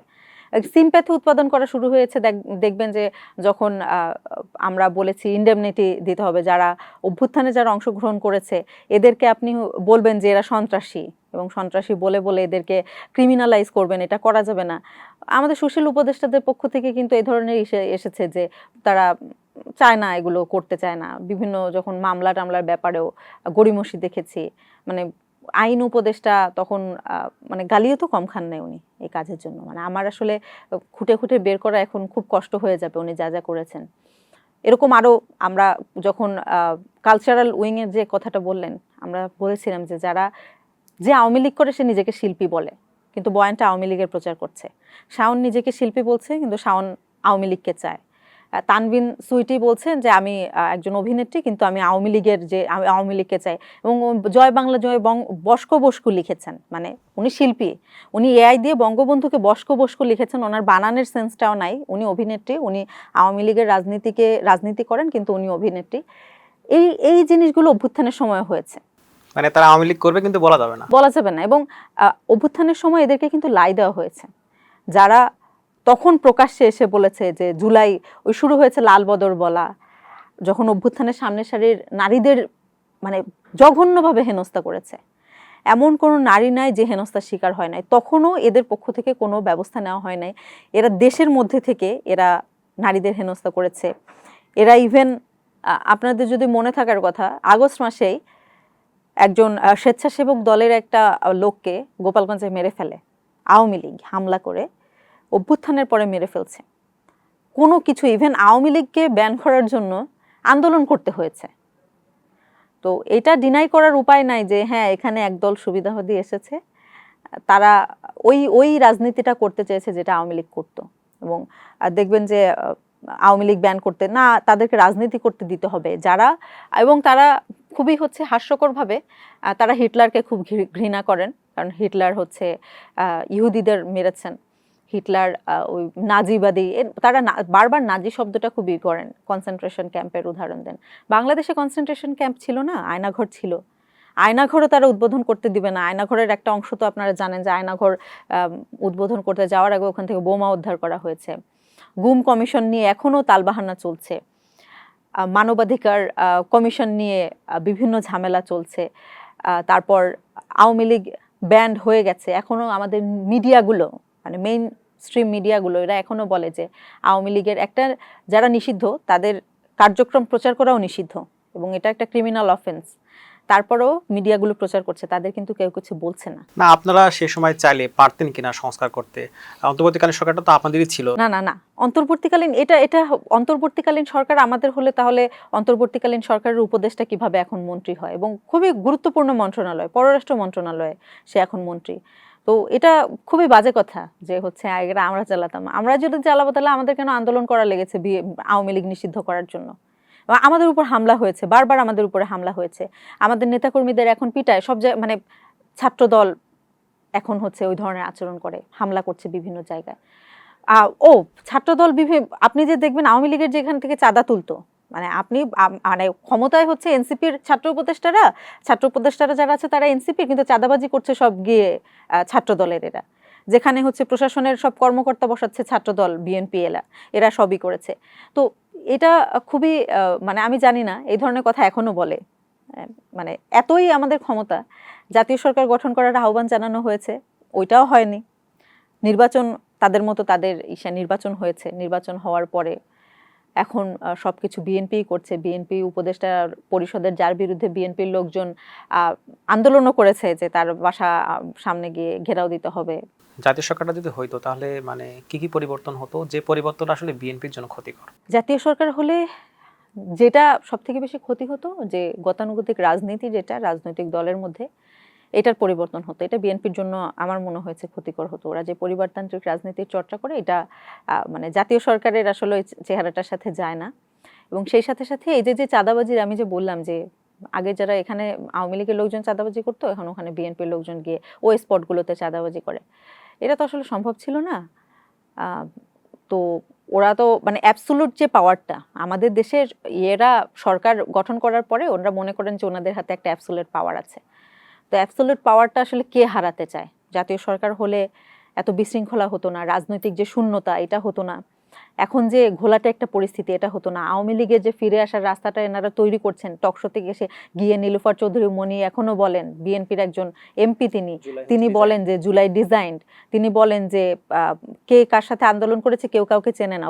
গণ অভ্যুত্থান তো এইটাই, যে আমরা কেউ কাউকে চিনি না কিন্তু একসাথে আন্দোলন করেছি। গণ অভ্যুত্থান তো কখনো প্ল্যান করে হয় না। এরপর তো তিনি ব্যাখ্যা দিয়েছেন যে তিনি আসলে বলতে চান নাই। কিন্তু তিনি বারবার করে, ব্যাপারটা এরকম না যে তিনি আজকে বলছেন, তিনি বারবার করে ইভেন এটাও বলেছেন যে যখন ছাত্ররা উপদেষ্টা পরিষদে গেছে তখন হচ্ছে তখনই হয়েছে যে উনি বুঝে গেছেন যে আন্দোলন প্ল্যান করে হয়েছে। কিন্তু ছাত্ররা যদি না থাকতো অন্তর্বর্তীকালীন সরকারের কোনো লেজিটিমেসি এখানে নাই। অন্তর্বর্তীকালীন সরকারের এরা কোন বেসিসে সরকার গঠন করবে একটা অভ্যুত্থানের পরে, এটা লেজিটিমেসি তো ছাত্ররা ছিল বলেই অন্তর্বর্তীকালীন সরকার পেয়েছে। ছাত্ররা ছাড়া অন্তর্বর্তীকালীন সরকারের ওই সময় তো কোনো লেজিটিমেসি ছিল না। তারপরেও বারবার তাদেরকে কেন ভিলেন বানানো হয় আমার আসলে এখনো মাথায় আসে না। ওই সময়কার গল্পটাই যদি বলি, মানে স্মৃতি হিসেবে এখনো কোন দিনটা আপনার সবচেয়ে বেশি মনে পড়ে? অবশ্যই ৩ আগস্টের কথা মনে পড়ে অনেক বেশি। কারণ আপনি যে বললেন না জাতীয় সরকার হলে কি হতে পারত, এটা আমি ৩ আগস্টে দেখেছি। মানে ৩ আগস্ট আপনি প্রত্যক্ষ করার পরে এরপরে কখনো জাতীয় সরকার হলে কি হতো এটা আলাদা করে ভাবার মতো মানে স্কোপ নাই। কারণ ওই দিন আমি দেখেছি ছাত্র দলের মানুষ আছে, বিএনপির মানুষ আছে, ইভেন যাদেরকে আমরা বলি যে পোলট্রি মুরগি, মানে আমাদের ছাত্রদের মধ্যে এক ধরনের একটা নাক সিটকানো ব্যাপার আছে যে শহরের এরা কখনোই করে না। তো ট্যাটু করা একটা ছেলে সে রাস্তায় নেমে এসেছে ৩ তারিখে।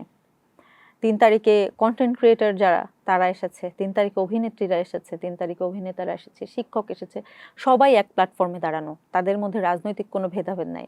বামপন্থীদের সাথে এখন ডানপন্থীদের অনেক মারামারি, বামপন্থীরা এসেছে, সবাই এসেছে, শিল্পীরা এসেছে, এমন কোনো গোষ্ঠী নাই যারা ৩ তারিখে আসে নাই। ৩ তারিখের আমার ব্যক্তিগতভাবে যেটা আমার সব থেকে বেশি মনে পড়ে, ৩ তারিখে যখন আমি গিয়েছি সব স্লোগান দেওয়া দেখছিলাম, এর মধ্যে পানি কিনতে যাব আমি, একটু ছেঁড়া জামা কাপড় পরা একটা বৃদ্ধ একটা লোক, তাকে আমি বলছিলাম যে আঙ্কেল আমি টাকা দিলাম ২০ টাকা দিয়ে আমি একটা পানি বোতল নিতে গেছি, উনি আমাকে বলছে যে টাকা দেওয়া লাগবে না, এটা আপনাদের জন্য। আমি বললাম যে টাকা না দিলে আপনার তো এটা কেনা লাগছে। পরে বলে যে আমি তো ভিক্ষা করি কত বছর হয়ে যাচ্ছে, তো কখনো তো কিছু করতে পারি নাই, তো আজকে সারাদিনে ভিক্ষা করে যে টাকাটা পাইছি ওটা দিয়ে আমি আপনাদের পানি খাওয়াবো। তো এই জিনিসগুলো আসলে মানে ৩ তারিখে আমার ব্যক্তিগতভাবে এই অভিজ্ঞতার পরে একটা মানুষ সারাদিন ভিক্ষা করেছে এবং ভিক্ষা করে ওই টাকাটা এনে আমাদের, মানে আমাকে সে চেনে না, বলছে তোমাদের খাওয়াচ্ছি। ওই তোমাদের যে ঐক্যটা ফিল করিয়েছে উনি, এটা আমার মানে পুরো সারা জীবনেরই শিক্ষা। মানে জুলাই আসলেই আমার ৩ তারিখের কথা মনে পড়ে। জুলাই আসলে আমার মনে পড়ে যে একটা মানুষ ভিক্ষা করে টাকা দিয়ে আমাদের মনে করে আমাকে পানি খাইয়েছে একটা অংশ হিসেবে। তো সবকিছু মিলে জুলাই আন্দোলন নারীদের যে অবদান, মানে মূল্যায়নটা কিভাবে পেলেন? মূল্যায়ন পাওয়ার জন্য তো আসলে আন্দোলন করি নাই, কিন্তু একটা ৩ তারিখের পরে মানে একটা আশা ছিল যে সব কমিউনিটির মানুষ এক জায়গায় হয়ে গেছে, এখন হয়তো আগের মতো ওই সামাজিক প্রতিবন্ধকতা বা রাজনৈতিক প্রতিবন্ধকতা আমাদের জন্য থাকবে না, একটু শিথিল হবে। কিন্তু ওইটা আরো বেশি করে এখন মনে হচ্ছে যে আমাদের পরিসরটা আরো বড় হওয়া দরকার ছিল। আমরা চেয়েছিলাম যে আমাদের যে আকাশ এটা আরো বড় হবে, আমরা আমাদের রাজনৈতিক মতবাদ দিতে পারবো, আমরা আমাদের মতো থাকতে পারবো, কিন্তু ওইটা হয়নি। বিভিন্নভাবে পতিত ফ্যাসিস্ট থেকে শুরু করে আরো অনেক গোষ্ঠী নারীদের হেনস্থা করেছে খুবই বাজেভাবে, যেটা আসলে ডিজার্ভ করি না। নতুন ধরনের হেনস্থা শুরু হয়েছে। আমাদের জন্য পরিস্থিতি একটু কঠিন হয়েছে, কিন্তু একটাই স্বস্তি যে এখন আর কেউ গুলি চালায় না দেশের মানুষের উপর। এটা একটা স্বস্তি, অন্তত জান নিচ্ছে না। কিন্তু মানসিক শান্তিটা তো আসলে নারীরা পায় না একটা গোষ্ঠী হিসেবে, পুরো একটা কমিউনিটি, সেটা ডানপন্থী নারী হোক, সেটা বামপন্থী নারী হোক, সবার জন্যই আসলে এখন এই জায়গাটা কঠিন। তারপরেও মূল্যায়নের যে ব্যাপারটা, গণমাধ্যম থেকে শুরু করে বিভিন্ন রাজনৈতিক দল, মানে তাদের কাছে আপনারা কিভাবে মূল্যায়ন পাচ্ছেন? মূল্যায়ন তো এখনো নারী হিসাবেই পাচ্ছি। সহযোদ্ধা হিসেবে মূল্যায়নটা দিতে আসলে রাজনৈতিক দলগুলো চায় না। কেন চায় না জানি না। নারীদের আলাদা করে রাজনীতি করা বা নারীদের যে রাজনৈতিক মতবাদ আছে, মানে আমি নারী, তো আমি যে আসলে আমার একটা রাজনৈতিক আদর্শ আছে, এই মূল্যায়নটা কোনো দলই আমার মনে হয় না করে। জাস্ট নারীরা আসছে, নারীদের দরকার হয় রাজনৈতিক দলগুলোতে রিপ্রেজেন্টেশন হিসেবে, জাস্ট প্রতীক হিসাবে আমার মনে হয়েছে। এবং আমরা যে আসলে ডিসিশন মেকিং এর টেবিলে বসে আমাদের যে মাথায় আসলে রাজনীতি নিয়ে আমাদের চিন্তা ভাবনা আছে, মেইন স্ট্রিম রাজনীতি, আমরা তো আসলে শুধু নারীদের নিয়ে রাজনীতি করতে আসি নাই। আমি তো দেশের একজন নাগরিক, আমারও যে ভোটাধিকার আছে, আপনারও সেই ভোটাধিকার আছে। তো আমার ভোটাধিকার, আমি ভোট দেওয়ার সময় আমি ভোটটা দিয়ে আসবো, কিন্তু আমি দ্বিতীয় শ্রেণীর নাগরিক হিসেবে ট্রিটেড হব, এটা তো কেউ চায় না। মূল্যায়নটা ওই রকমই হচ্ছে এখনো পর্যন্ত, একটু চেঞ্জ হয়েছে আস্তে আস্তে। যখন আমরা এই অভিজ্ঞতা কাজে লাগিয়ে যখন আমরা ধীরে ধীরে মানে কাজ করতে থাকবো, চেষ্টা করব যে আমাদের পরবর্তীতে যারা আসবে তাদের জন্য সাথে যেন এরকম না হয়। জাতীয় নারী শক্তি আপনারা গঠন করেছেন, সেখানকার আপনি একজন নেতৃত্ব পর্যায়ের, তো এনসিপিতে আগে যাওয়া হয়েছে নাকি জাতীয় নারী শক্তিতে আগে? আমি আগে এনসিপির যে সহযোগী ছাত্র সংগঠন, সেই ছাত্র সংগঠনের কেন্দ্রীয় মুখপাত্র ছিলাম। ছাত্র রাজনীতি করারই ইচ্ছা ছিল, ডাকসু নির্বাচনও করেছি। এরপরে মনে হয়েছে আমি দীর্ঘদিন ধরেই প্রায় ছাত্র রাজনীতি যে নারীরা করে তাদের সাথে কানেক্টেড। আমার একটা ইচ্ছা ছিল যে নারীদের জন্য, যেহেতু এই হ্যারাসমেন্টগুলো চোখের সামনে দেখা, নিজে এরা ভিকটিম, তো আমার মনে হয়েছে যে নারীদের রাজনীতি করার, সামাজিক যে প্রতিকূলতা দূর করার, এটার অনেক জায়গা আছে কাজ করার। ওই জায়গা থেকে নারী শক্তিতে এসেছি। তো একই মানে সমসাময়িক টাইমেই, যেহেতু ছাত্র সংগঠন থেকে এসেছি, তো এনসিপি এবং নারী শক্তি একসাথেই জয়েন করা। জাতীয় নারী শক্তি আপনারা মানে কি নিয়ে এগোচ্ছেন, মানে আপনাদের লক্ষ্য উদ্দেশ্যটা কি? আমাদের লক্ষ্য উদ্দেশ্য খুবই স্পষ্ট। আমরা বললাম তো যে দ্বিতীয় শ্রেণীর নাগরিক হিসেবে ট্রিটেড হতে চাই না। তো আমাদের যে সামাজিক প্রতিবন্ধকতা আছে, আমাদের যে রাজনৈতিক প্রতিবন্ধকতা আছে, সব কিছুর বিরুদ্ধে সমান তালে ফাইট করতে হবে। এবং একই সাথে সাথে ক্রিয়েটিভ রাজনীতি, যেটা ক্রিয়েটিভ রাজনীতিটাও করতে চাই, বুদ্ধিবৃত্তিক রাজনীতি নারীদের তরফ থেকে। নারীদের শুধু হচ্ছে সংরক্ষিত মহিলা আসনে কথা মানে সংসদে যাবে, এটা আসলে আমরা চাই না। আমরা চাই যে নারীরা ক্রিয়েটিভ রাজনীতিতে আসুক, নারীরা মেইন স্ট্রিম রাজনীতিতে মেইন স্ট্রিম হোক। এই যে আপনাদের এনসিপি থাকার পরেও মানে জাতীয় নারী শক্তির কেন প্রয়োজন হলো? জামাতে যেমন মহিলা জামাত আছে, বিএনপির মহিলা দল আছে, আওয়ামী লীগেরও ছিল, মানে এখানে আপনারা তাদের মতোই মানে কিছু করলেন কিনা? আপনারা বলছেন যে আপনারা সহযোদ্ধা, তাহলে মানে তাদের পাশাপাশি তো থাকতে পারতেন, মানে আলাদা করে জাতীয় নারী শক্তি কেন করতে হলো? দেখুন, নারী শক্তিতে শুধু যে এনসিপিতে যারা আছে তারাই জয়েন করবে, ব্যাপারটা এরকম না। আমি তো বললাম, নারী শক্তি শুধু যে রাজনৈতিক পরিসর নিয়ে কাজ করছে এরকম না। নারী শক্তি একটা মানে বৃহত্তর যে নারীদের যে কমিউনিটি আছে, এইটা স্বার্থে কাজ করবে। তো যারা সরাসরি এই যে রাজনীতি আছে, রাজনীতি আসলে সবার জন্য কিছু কিছু বাধা তো থাকে। আবার অনেক নারী আছেন যারা এই মেইন স্ট্রিম রাজনীতি করতে খুব বেশি আগ্রহী না, কিন্তু নারীদের যে আলাদা যে কমিউনিটির যে আলাদা একটা স্ট্রাগল আছে, সেটার উনি পার্ট। তো তাদেরও তো একটু আমাদেরকে সংস্থান করতে হবে, তাদের জায়গা দিতে হবে। এবং একটা রাজনৈতিক দল কখনোই সামাজিক যে ইস্যুগুলো, এগুলো নিয়ে তাদের আসলে সব কিছু যদি ওনারা করেন তাহলে হয় না। তো আমাদের যেহেতু আলাদাভাবে ট্রিট করা হয়, আমাদের বিভিন্ন জায়গায় অনেক প্রতিবন্ধকতা ফেস করতে হচ্ছে, যেটা আমার একজন পুরুষ সহযোদ্ধার করতে হয় না। আমাদের তো স্পেশাল নিড অবশ্যই আছে। তো ওই জায়গা থেকেই নারী শক্তিটা করা। ও নারী শক্তিতে অনেক যারা এনসিপিতে নাই, এনসিপির কোনো জেলা কমিটি, উপজেলা কমিটি এরকম জায়গায় নাই, কিন্তু যারা নারীদের যে কমিউনিটির যে পুরো মানে একটা ঐক্যবদ্ধ স্ট্রাগল, এটার একটা পার্ট, তারা অংশগ্রহণ করছেন। এবং নারীদের মধ্যে এটার একটা আবেদন আছে বলেই আসলে নারী শক্তিটা করা। নারীরাই ডিমান্ড করছিলেন যে আমরা যারা সরাসরি রাজনীতিতে যেতে চাই না, পলিটিক্যাল পার্টিতে সরাসরি যেতে চাই না, আমরা নারীদের জন্য আলাদা করে একটা রাজনৈতিক প্ল্যাটফর্ম বানাতে চাই, যেখানে আমরা সব ধরনের স্ট্রাগল নিয়ে কাজ করব।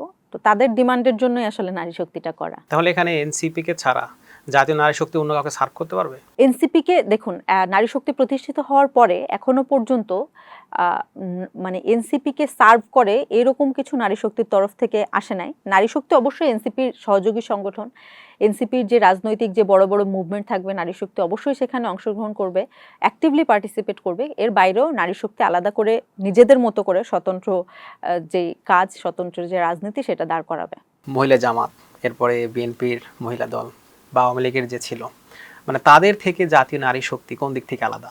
বিএনপির যে পরিবারতান্ত্রিক রাজনীতি, এখানে খালেদা জিয়া অবশ্যই নারী নেত্রী এবং তিনি আমাদের জন্য খুবই বড় অনুপ্রেরণা। কিন্তু তারপরে কিন্তু নেতা হয়েছেন তারেক রহমান। এরপরে যদি কেউ নেতা হয় সে হয়তো তারেক রহমানের মেয়ে হবে, মানে এখনো পর্যন্ত তো ওটাই দেখে মনে হচ্ছে। তো নারী শক্তি আসলে এরকম মানে নারী নেতৃত্ব তৈরি করতে যায় যারা পরবর্তীতে এনসিপির হয়তো আহ্বায়ক তো আর হবে না, সভাপতি হওয়ার স্বপ্ন দেখে, চেয়ারম্যান হওয়ার স্বপ্ন দেখে। নারী শক্তি এরকম রাজনীতিবিদ তৈরি করতে যায় যারা বিশ্বমঞ্চে বাংলাদেশকে রিপ্রেজেন্ট করবে, যারা বুদ্ধিবৃত্তিক রাজনীতি করবে, যারা শুধু সংরক্ষিত মহিলা আসনের জন্য আসলে কাজ করবে না, বা শুধু এনসিপির মিছিলে সামনের সারিতে থাকার জন্য কাজ করবে না। নারী শক্তি আলাদাভাবে বাংলাদেশের সব ধরনের নারী নিয়ে কাজ করবে। তো এটা আমাদের মনে হয়েছে যে এই প্ল্যাটফর্মটা তৈরি করা প্রয়োজন।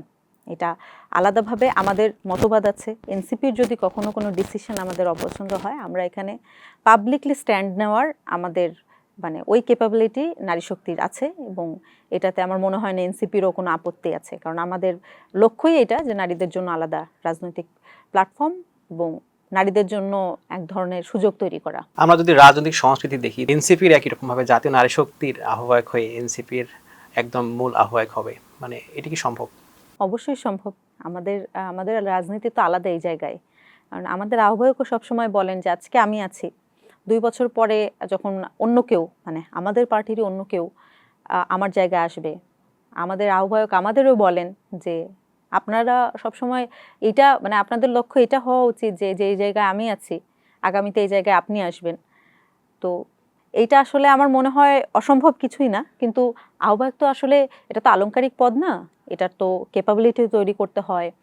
তো আমি বারবারই বলছি যে আমাদের তো অনেক প্রতিবন্ধকতা আছে। একজন নারী আসলে চাইলেই ওই যে হুটহাট করে আমাদের যে পুরুষ সহযোদ্ধার মতো সব ধরনের জায়গায় যেতে পারছে না। আমাদের তো অনেক বাধা আছে, ওই বাধাগুলো পার হয়ে ওই পর্যন্ত যেতে একটু সময় লাগবে।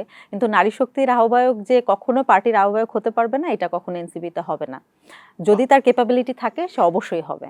বাস্তবতা যদি বলি, মনে করেন একজন যিনি আহ্বায়ক হন, মানে তার তো সকল সংগঠনের সাথে একটা সম্পর্ক থাকে, একই সাথে একদম উপজেলা ইউনিয়ন পর্যায় পর্যন্ত তার একটা ভালো কানেক্টিভিটি থাকে, জনপ্রিয়তা থাকে। তো জাতীয় নারী শক্তিতে কাজ করে সেই লেভেলের জনপ্রিয় হওয়া কি সম্ভব? দেখুন, একজন লিডার যে শুধু একটা সংগঠনের মাধ্যমে ওঠে এরকম তো ব্যাপারটা না। যে ক্যাপাবিলিটি আছে সে তার জায়গাটা তৈরি করেই নেয়। তো শুধু নারী শক্তির যারা আছেন এবং যারা এনসিপির নেতা হওয়ার, সর্বোচ্চ নেতা হওয়ার স্বপ্ন দেখেন, তারা যে শুধু নারী শক্তির রাজনীতি করবেন ব্যাপারটা তো এরকমও না। তারা নির্বাচন করবেন মেইন স্ট্রিম। আমাদের 2 জন প্রার্থী এবার নির্বাচন করেছেন, পরবর্তীতে এই প্রার্থীর সংখ্যা আরও বাড়বে এবং স্থানীয় সরকার নির্বাচন আসছে। আমাদের নারীরা কিন্তু খুবই আগ্রহী, এবং ব্যাপারটা এরকম না যে শুধু সংরক্ষিত কাউন্সিলর যে আসন আছে বা সংরক্ষিত ভাইস চেয়ারম্যান এখানে ইলেকশন করবেন, ব্যাপারটা এরকম না। অনেকে মেয়র ইলেকশন করার জন্য মনোনয়ন জমা দিয়েছেন, অনেকে চেয়ারম্যান ইলেকশন করতে চাচ্ছেন। তো আস্তে আস্তে নারী নেতৃত্ব তৈরি হচ্ছে। আমরা খুবই নতুন, এবং জেলা কমিটিতে এরকম আছে, আমাদের এজ লিমিট দেওয়া লেগেছে যে এরা একটু ছাত্র রাজনীতি করুক, কারণ আমাদের নারীরা থেকে, নারী না শুধু আমাদের পুরুষরাও খুবই নতুন। আমাদের সহযোদ্ধারা দেখা গিয়েছে 30-এর আন্ডার 30 বেশিরভাগই। তো আস্তে আস্তে তৈরি হচ্ছে এবং হবে, আমাদের কাজের স্কোপ তো বাড়বে। নারীরা যদি শুধু নারীদের জন্য রাজনীতি করবে এরকম না। আমরা বারবার বলছি বুদ্ধিবৃত্তিক রাজনীতি করব, বা ডিসিশন মেকিং এর টেবিলে আমাদের সমান অংশগ্রহণ নিশ্চিত করার জন্য কাজ করব। তো এই ডিসিশন মেকিং এর টেবিলে যখন কাজ করতে হবে তখন একজন নারীর সব ধরনের রাজনৈতিক পরিস্থিতিতে খাপ খাইয়ে সবকিছু মোকাবেলা করে তারপরেই তো যেতে হবে। তো এটা হবে। এখানে একটু বলতে চাই যে আমরা যদি ইতিহাস দেখি, জোটবদ্ধ যে রাজনীতি, সেখানে আসলে নারীদেরকে সরাসরি নির্বাচনে সুযোগ করে দেওয়ার ব্যাপারটি খুব কম। তা আপনারা তখন জোটে আছেন, তো এরকম জোটে যদি থাকেন সেক্ষেত্রে আপনারা নারী সদস্য হয়ে সরাসরি নির্বাচনে অংশগ্রহণ করবেন, মানে এটি কি সম্ভব? এক্ষেত্রে তো যারা অপোনেন্ট থাকবে তারাও অনেক বেশি রাজনীতি করবে, একই সাথে আপনাদের জোট সঙ্গী যারা তারাও তো আপত্তি জানাতে পারে। দেখুন এবার নির্বাচনে দুজন সরাসরি নির্বাচন করেছেন আমাদের নারী প্রার্থী। আমাদের পক্ষ থেকেই শুধু নারীরা নির্বাচন করেছেন, দুজন নারী। এবং এর বাইরেও আমাদের বর্তমান সংসদ সদস্য ডক্টর মাহমুদ আলম মিতু আপু, উনি কিন্তু ওনার আসন থেকে মনোনয়ন নির্বাচন করার কথা ছিল, কিন্তু জোটের আরেকজন প্রার্থী এবং তিনি ওখানে খুবই আগ্রহী যে তিনি নির্বাচন করবেন। তো সামহাও উনি আলোচনা করে ওনার মনে হয়েছে যে না, এই জায়গাটা আমি ছাড় দিতে পারি, উনি ছাড় দিয়েছেন। তাকে কিন্তু জোর করা হয় নাই, মানে আপনি এটা ছেড়ে দেন বা এরকম কিছু আমাদের পার্টি থেকে কিন্তু তাকে কোনো জোর করা হয় নাই। তার মনে হয়েছে ছেড়ে দেওয়া দরকার। এমন কিছু বলেছে কিনা যে না আপনাকে সংরক্ষিত আসন দেওয়া হবে? না, আমার জানা মতে এরকম আলোচনা হওয়ার কথা না, কিন্তু উনি ওই জায়গাটা ছেড়ে দিয়েছেন। এর বাইরেও নারীরা বিভিন্ন জায়গায়, এবং আমাদের যখন জোটের আগে আমাদের যখন 100 জনের যে তালিকা প্রকাশ করেছিল, ওখানে কিন্তু অনেক নারী ছিল। তো আরও নারীরা আসছেন। সবথেকে বড় কথা হচ্ছে, একটা ইলেকশন করতে গেলে আসলে যেই ধরনের কর্মযোগ্য প্রয়োজন, সেটা শুধু একজন নারী না, নিউকামার একজন পুরুষের জন্য খুবই কঠিন, যেটা আমরা এবার নির্বাচন করতে গিয়ে আমরা বুঝেছি। নির্বাচনের একজন দেখা গিয়েছে বিএনপির যে একজন নির্বাচন করছেন, একজনের পিছনে 50 জন, মানে শুধু লজিস্টিক্স, সে কি করবে না করবে তার প্ল্যান করে দেওয়ার জন্য মানুষ আছে। তো পার্টি কালেকটিভভাবে এখনো ওই ধরনের পজিশনে আমাদের এখনো যায় নাই। যখন পার্টি ওই ধরনের পজিশনে যাবে, এই ভঙ্গুর পরিস্থিতিতেও কিন্তু পার্টি থেকে 2 জন নারী ইলেকশন করেছেন সরাসরি জোটে থেকে। যখন ওই ধরনের পরিস্থিতিতে যাবে, পার্টি থেকেও যখন আমরা সাপোর্ট পাবো, প্রার্থীরা সাপোর্ট পাবে, তখন নারীদের অংশগ্রহণ আরও বাড়বে এবং তখন আপনি এককভাবে নির্বাচন করতে পারবেন। অবশ্যই। এবং তখন আমাদের শুধু নির্বাচন করতে পারবো না, আমরা আশা করছি আমাদের নারীদের পার্টিসিপেশন তখন আরো বেশি বৃদ্ধি পাবে। আপনারা দেখবেন যে তখন শুধু 2 জন না, তখন যত মানে পার্টিসিপেশন বাড়বে, পার্টির যখন ক্যাপাবিলিটি আরো বাড়বে, নারীরা আরো বেশি অংশগ্রহণ করবে। এনসিপির যারা নারী নেতৃত্ব হয়, মানে তাদের ক্ষেত্রে কোন দিকগুলো বিবেচনা করা হয়? আপাতত আমাদের বিবেচনার মানদণ্ড তো প্রথমত যে জুলাই অভ্যুত্থান নিয়ে তার অবস্থান, সে আসলে জুলাই অভ্যুত্থানকে কতটুকু ধারণ করে, তো এটা তো আমাদের প্রাথমিক মানদণ্ড। এর বাইরেও যারা বিশ্বাস করে যে বাংলাদেশের রাজনীতিতে নারীদের মেইনস্ট্রিম রাজনীতিতে অংশগ্রহণ করা নারীদের জন্য প্রয়োজন, এবং নারীদের করতে হবে, প্রয়োজন না, ঠিক আমাদের করতে হবে। যারা এই ধরনের মানে এলাকায় কাজ করবে, যারা বিভিন্ন ফিল্ডে কাজ করবে, দেখুন আমাদের নারী শক্তিতে অনেক নারী আছেন। আমি নিজেও আসলে এলাকায় আমি খুব বেশি আগ্রহী না যে আমি এলাকায় গিয়ে কাজ করব। আমার আগ্রহ আমার পলিসি নিয়ে আমি কাজ করব, আমি এই ধরনের রাজনীতিটা করতে চাই। আমাদের অনেক নারী আছেন যারা বিভিন্ন ক্ষুদ্র যে উদ্যোগের সাথে উদ্যোক্তা, তারা এর বাইরে অনেকে আছেন চাকরিজীবী, প্রফেশনাল লাইফে বেশ ভালো, অনেকে আছেন বিভিন্ন সংস্থার সাথে কাজ করছেন, অনেক কেপাবল নারীরা আছেন, অনেকে আইনজীবী আছেন। তো এক একজনের মানে ফিল্ডটা তো আলাদা আলাদা। তো আমরা বিবেচনা করি যে যারা এনসিপির কোর আদর্শ ধারণ করে এবং সেই সাথে সাথে নারীদের নিয়ে কাজ করার আগ্রহ আছে, তাদের নারীদের মেইনস্ট্রিম রাজনীতি করার ক্ষেত্রে তাদের ক্যাপাবিলিটি বিল্ড করা, তাদের জন্য পরিবেশ তৈরি করা, এটার যাদের আগ্রহ আছে তারা নারী শক্তিতে আসতে পারবে। তারা যেই মানে যেমনই হোক, মানে আমরা এরকম না যে এনসিপি বামপন্থী বা এনসিপি ডানপন্থী, আমরা তো বলেছি আমরা মধ্যপন্থী, সব ধরনের নারীদেরই আমন্ত্রণ জানাই আমরা। এখানে এই প্রশ্ন একটু বলতে চাই, আপনি বলছিলেন যে বামপন্থী না ডানপন্থী। ধরেন যে একজন নারী, সে হচ্ছে ইসলামিক বেশভূষার, সেক্ষেত্রে কি সে এনসিপির কোনো নেতৃত্ব পর্যায়ে যেতে পারবে কিনা? আমাদের তো অলরেডি নারী শক্তিতে অনেকে আছেন। নারী শক্তির কমিটিতে আমরা একটা জেনারেল মিটিং করেছি এখনো পর্যন্ত। বিভিন্ন জায়গায় অনেকে আছেন, অনেকে এসেছেন যারা হিজাব পরেন, বোরখা পরেন। আমাদের গত এই যে আমাদের যে পলিটিক্যাল যে কাউন্সিল, আমাদের যে পিসি যেটাকে বলি, রাজনৈতিক পর্ষদ, সামান্তা শারমিন বা নাহিদা সরোয়ার নিভা, তারা কিন্তু হিজাব পরে ওই অ্যাটায়ারে তারা চলাফেরা করেছেন, তারা তো সর্বোচ্চ নীতি নির্ধারণী পর্যায়ে ছিলেন। তো এটা নিয়ে আমাদের কখনো আমাদের পার্টি থেকে আসলে কখনো এইরকম মানে অ্যাটিটিউড পাই নাই যে কেউ একজন জিন্স পরে এই কারণে সে রাজনৈতিক পর্ষদে বসতে পারবে না, কেউ একজন বোরখা পরে সে বসতে পারবে না। একজন নারী যদি কেপাবল হয় বা রাজনৈতিক পর্ষদে বসার মতো, এখানে ওই তার পোশাক কি পরছেন বা তিনি কি বিশ্বাস করছেন এটা আসলে ম্যাটার করে না। না, অনেকে সন্দেহের চোখে দেখে, এখন তো অনেকে গুপ্ত খুঁজে। দেখুন আমরা তো বলেছি যে এনসিপি মধ্যপন্থী রাজনীতি করে।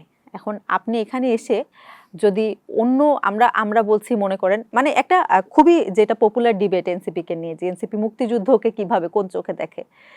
আমাদের লিডার যখন হচ্ছে পাশ হয়, জামুকা বিল পাশ হয়, নাহিদ ইসলাম কিন্তু লিখিতভাবে স্পিকারকে জানিয়েছেন যে আমরা এই বিল পাশের পক্ষে আছি। জোটে থাকার পরেও কিন্তু জানিয়েছেন আমরা এই বিল পাশের পক্ষে আছি। আমাদের বারবার আমরা বলেছি যে মুক্তিযুদ্ধের সাথে মুক্তিযুদ্ধকে আমরা খুবই সেলিব্রেট করি এবং আমরা মনে করি যে মুক্তিযুদ্ধ পরবর্তী সময়ে বাংলাদেশে হচ্ছে একটা স্বাধীন দেশে যেই স্বৈরতন্ত্র প্রতিষ্ঠা করার চেষ্টা করা হয়েছিল সেই বীজটা কিন্তু রয়ে গিয়েছে। পরবর্তীতে এসে ওই বিস্ফোরণটা কিন্তু জুলাই অভ্যুত্থানের মাধ্যমে হয়েছে। এইটা কোনো কন্ট্রাডিক্টরি জিনিস না। এখন কোনো নারী যদি বিশ্বাস করেন যে না আসলে মুক্তিযুদ্ধে পাকিস্তানি হানাদার বাহিনী যেটা করেছে সেটা মানে ঠিক করেছে, তিনি যদি এটা বিশ্বাস করেন তো তার তো আসলে এনসিপিতেই আসার দরকার নাই। নারী শক্তি আরও দূরের বিষয়। তো এইটা মানে এই ধরনের বিলিফ যারা প্রচার করবেন, সে জিন্স পরা নারী হোক বা সে বোরখা পরা নারী হোক, তাকে সন্দেহ চোখে না দেখার তো কোনো কারণ নাই। তো এইটা আসলে পোশাকের সাথে এটার কোনো সম্পর্ক নাই। অনেকে যেমনটা মনে করেন যে বোরকা পরেন, হিজাব পরেন, উনি মনে হয় জামাতের। না না, দেখেন ব্যাপারটা এরকম না। আপনি বাংলাদেশের আমাদের মা খালারা যে কোনো জায়গায় যাওয়ার আগে কিন্তু বোরখা পরে যান। এখন বোরখা পরে যান, উনি যদি কোনো রাজনৈতিক দলে যোগ দিতে যান, তাকে তো জামাত বলা এটা তো অবমাননা। তো যারা জামাতের আদর্শ প্রচার করার জন্য বা গুপ্ত হওয়ার জন্য আসলে তো মানে বেশভূষার প্রয়োজন নাই। মানে এটা তো আরো সহজ না যে একজন মনে করেন ইসলামপন্থী সে এসে জামাতের মতাদর্শ প্রচার করছে, এটা তো তার ডিটেক্ট করাই সহজ। তো তার গুপ্ত হওয়ার তো পথই থাকে না কোনো। এবং আপনি যেমনটি বলছিলেন যে বোরকা হিজাব এটি শুধুমাত্র যে মুসলিমরা পড়তে এমন না, অনেকে আত্মরক্ষার জন্য অন্য ধর্মের মানুষরা পড়েছে। এটা আমরা দেখেছি যে খ্রিস্টান যারা যে নানরা আছেন তারা কিন্তু মাথায় একটা কাপড় জড়ান, বা এটা বিভিন্ন ধর্মেই আমরা দেখেছি যে এই ধরনের মানে হিজাব মানে আমরা তো এটাকে হিজাব বলছি, একটা নাম দিতে হয় পোশাকের এই নামটা। এর বাইরেও এই ধরনের মানে পোশাকের যারা বিশেষ করে যারা গরমের দেশে বসবাস করেন, তো তারা কিন্তু বেশ ঢোলা ঢালা বোরখার মতো জামা কাপড় পরেন। আফ্রিকান অনেক দেশে আছেন যারা এরকম বড় জামা কাপড় পরা, তাদের দেখবেন ট্রেডিশনাল ড্রেস অনেক ঢিলা ঢালা অনেকই। তো এটা আবহাওয়া জলবায়ুর কারণে মানুষ পরে। দেখুন এটা মানে একটা মানুষ কি পড়বে, মানে অনেকেই দেখবেন যে আমরা এখন মাঝে 2015-16 সালের দিকে এক ধরনের ফ্যাশন বের হয়েছিল এইভাবে হিজাব পরা। তখন আমরা দেখেছি যে পশ্চিমা বিভিন্ন ইনফ্লুয়েন্সার যারা তারা ওইভাবে পড়েছেন। তো এটা অনেকে ফ্যাশনের জন্য পরে। তো এটার সাথে মানে আমাদের ধর্মে তো এক ধরনের বিধিনিষেধ আছে, মানে একটা পোশাক একটা ড্রেস কোড আমাদের ধর্মে আছে। এর বাইরেও অনেকে ফ্যাশনের জন্য পড়েন। তো এটা নিয়ে আমার মনে হয় না যে পোশাক নিয়ে ডিবেট করা বা করা এইটা মানে আমার মনে হয়েছে যে এটা উচিত না। আমরা একটু দেশের প্রসঙ্গে আসতে চাই। সরকারের তো ইতিমধ্যে 4 মাস পার হয়ে গেছে। কেমন দেখছেন মানে সরকারের ফাংশন থেকে শুরু করে সফলতা যদি বলি? দেখুন সব থেকে বেশি যেটা পরিস্থিতিটা আমাদের উদ্বিগ্ন করছে সেটা হলো আইন শৃঙ্খলা পরিস্থিতি। ঘরের মধ্যে ঢুকে মানুষকে জবাই করে মেরে ফেলে এবং এই ইনসিডেন্টগুলো খুবই কমন। মানে এটা ইগনোর করার উপায় নাই। আপনি যদি বলেন যে ইগনোর করে চলে যাচ্ছি, না একটা দুইটা ঘটতে পারে, একটা দুইটা ঘটছে না, প্রায় শোনা যাচ্ছে এরকম। এরপর ছিনতাই, এরপরে ধর্ষণ, উদ্বেগজনক হারে বেড়ে গেছে। স্বরাষ্ট্রমন্ত্রী তো বলছেন যে আগের থেকে আইন শৃঙ্খলা রক্ষাকারী সদস্যরা ভালো কাজ করছেন। আমি জানি না, কিন্তু স্বরাষ্ট্রমন্ত্রী তার নিজের কাজ বাদে সব কাজই করেন। উনি মাঝে মধ্যে ধর্ম উপদেষ্টার হয়ে কথা বলেন, মানে ধর্মমন্ত্রীর হয়ে কথা বলেন, মাঝে মধ্যে উনি আইনমন্ত্রী হয়ে কথা বলেন, কিন্তু উনি নিজের কাজটা করছেন না। ওনার নিজের এলাকা যেটা, ওনার নিজের এলাকা দিয়ে মাদক এখনো মানে দেখবেন গয়েশ্বরচন্দ্র রায় সে তার দলের একজন লোক, একজন সংসদ সদস্য, সে সংসদে দাঁড়িয়ে বলছেন যে স্বরাষ্ট্রমন্ত্রীর বাড়ির পাশে যে মাদক চোরাকার বাড়ি, এখন এটা কারা চালে এটাকে স্বরাষ্ট্রমন্ত্রী জানেন কিনা। তো এইটা তো ফ্রাস্ট্রেশনটা শুধু আমাদের না, মানে রাজনৈতিক বিরোধিতা করতে হবে বলে বিরোধিতা করছি এই জায়গায় আমাদের ফ্রাস্ট্রেশনটা না, এটা কিন্তু সরকার দলেরও আছে। আইন শৃঙ্খলা পরিস্থিতি তো চোখে পড়ার মতো খারাপ, মানে এটা রেখে ঢেকে খারাপ এরকম না। আপনি বলছিলেন মাদকের প্রসঙ্গে, সরকার তো মানে বরাবরই বলে এবং অন্য সরকারও বলে যে তারা আসলে এটা বন্ধ করতে চায়, কিন্তু সিন্ডিকেটের যদি ব্যাপারটা বলে, আপনি যেভাবে বলছিলেন তারা জানে যে আসলে কোন দিক দিয়ে আসে, তাহলে সরকার কি এটি আয়নাবাজি করে কিনা? দেখুন সিন্ডিকেট তো মানে সরকারকে এক ধরনের সিন্ডিকেট মানে চালায়। সিন্ডিকেট থেকে তারা যেই সরকার যখন ক্ষমতায় এসে দেখি সিন্ডিকেট ভাঙে না, এক একজন বেশি ইশতেহার দিয়ে আসে, কিন্তু সিন্ডিকেট দেখা যায় যে সেই পকেটে পুরে ফেলছে বা সিন্ডিকেট তাকে পকেটে পুরে ফেলছে। এরকম হয়ে যাচ্ছে। তো আমাদের স্বরাষ্ট্রমন্ত্রী যেই এলাকায় তার বাসা, সেখানে সিন্ডিকেট কারা চালায় উনি খুব ভালোভাবেই জানেন। ব্যাপারটা মানে এটা আপনার ভাবার বা আপনার আমার কারোরই ভাবার কোনো স্কোপ নাই যে উনি কিছু জানেন না। ওনারা খুব ভালোভাবে জানেন। লোকজনের মোবাইল ট্যাপ করার মানে ব্যক্তিগতভাবে কি মেসেজ দিচ্ছেন ওটা ট্যাপ করার যন্ত্র তাদের কাছে আছে। কিভাবে এই র্যাকেট চলে এটা মানে ডিটেক্ট করার অস্ত্র তাদের কাছে নাই, এটা ডিটেক্ট করার যন্ত্র তাদের কাছে নেই, এটা ভাবার কোনো কারণ নাই। কিন্তু এই সিন্ডিকেট তারা ভাঙতে চান না। সিন্ডিকেট ভাঙলে দেশের সমস্যা তো নির্মূল হয়ে যায়। দেশের সমস্যা নির্মূল হয়ে গেলে পরের বার ভোট চাওয়ার সময় তো আমার ইশতেহার দিতে হবে না যে আমি আপনাদের স্বপ্ন দেখাবো। ওনারা তো আসলে দেশের মানুষকে স্বপ্ন দেখাতে চান, দেশের মানুষকে শান্তি দিতে তো কেউ চান না। আপনাদের এবং যারা জামাতের আছেন মানে একটা কমন অভিযোগ বিএনপির প্রতি যে তারা চাঁদাবাজি করে, কিন্তু আমরা তো জানি যে জামাত তারাও ইয়ানত নেয়, আপনারা হয়তো বিভিন্নভাবে নেন, মানে তারপরেও শুধুমাত্র অভিযোগটা কেন বিএনপির হয়? চাঁদাবাজি জিনিসটা মানে বিএনপি শিল্পের পর্যায়ে নিয়ে গেছে। এখন আমরা একটা হচ্ছে একটা দল চলে কিভাবে, এটাকে গণচাঁদা বলে। তো গণচাঁদাটা মানে বামপন্থী দল এটা তো করে যে আমরা ডোনেশন চাই। ডোনেশন নেওয়া একটা কথা যে আমি জনগণের কাছ থেকে আমি চাচ্ছি পাবলিকলি যে আমি হয় বিকাশ নাম্বার দিচ্ছি, নইলে আমরা ক্রাউড ফান্ডিং করছি, আমাদেরকে টাকা দেন, আমরা দল চালাবো। স্বেচ্ছায় যেটা দেওয়া। আর একটা জিনিস হচ্ছে মানে আপনি লিস্ট করছেন অমুক দোকান থেকে এত টাকা নিতে হবে, যেটা আগে আওয়ামী লীগ অমুক দোকান থেকে এই কয় টাকা নিত, আগে নিত 500, আমি নিব এখন 1000। তো এটা তো আলাদা রকমের মানে এই শিল্প চর্চা তো আপনি প্রত্যেকদিন ফেসবুকে ঢুকলে দেখতে পারবেন। আজকে দেখলাম কোন এক জায়গার এমডিকে খুবই বাজেভাবে তাকে জিম্মি করে স্বেচ্ছাসেবক দলের এক নেতার মানে ছোট ভাই সে টাকা নিয়ে গেছে বরিশালে। তো এটা মানে আপনি কয়টা ইনসিডেন্ট মনে রাখবেন, মানে ইনসিডেন্ট তো মনে রাখার জন্য করতে হবে না যে আজকে একটা জায়গায় চাঁদাবাজি ঘটনা ঘটেছে, নাম সহ আমি মনে রাখলাম যে অমুক অমুক, কিন্তু একটা জায়গায় তো ঘটে না। ডেইলি ফেসবুক খুললেই অমুক অমুক জায়গায় অমুক অমুক চাঁদাবাজি করছে, মানে এত হাজার হাজার অভিযোগ যে এই যারা চাঁদাবাজি করে এদের হয়তো মনে থাকে না যে আমি কোন দোকানে কখন চাঁদাবাজি করছি। তো বিএনপি এই চাঁদাবাজিটাকে 5 আগস্টের পর এক ধরনের শিল্পের পর্যায়ে নিয়ে গেছে। তারা দেখা গেছে যে মানে 5টা দোকান আছে, আগে এখান থেকে আওয়ামী লীগের এক নেতা 500 টাকা নিত, আমি তো 17 বছর না খেয়ে আছি, আমি এখন 1000 টাকা করে নিব। একজন এনসিপি নেত্রী হিসাবে মানে বিএনপি যদি শুভাকাঙ্ক্ষী বলি সে জায়গা থেকে কি পরামর্শ দিবেন, মানে চাঁদা না নিয়েও যেন দল চালানো যায়?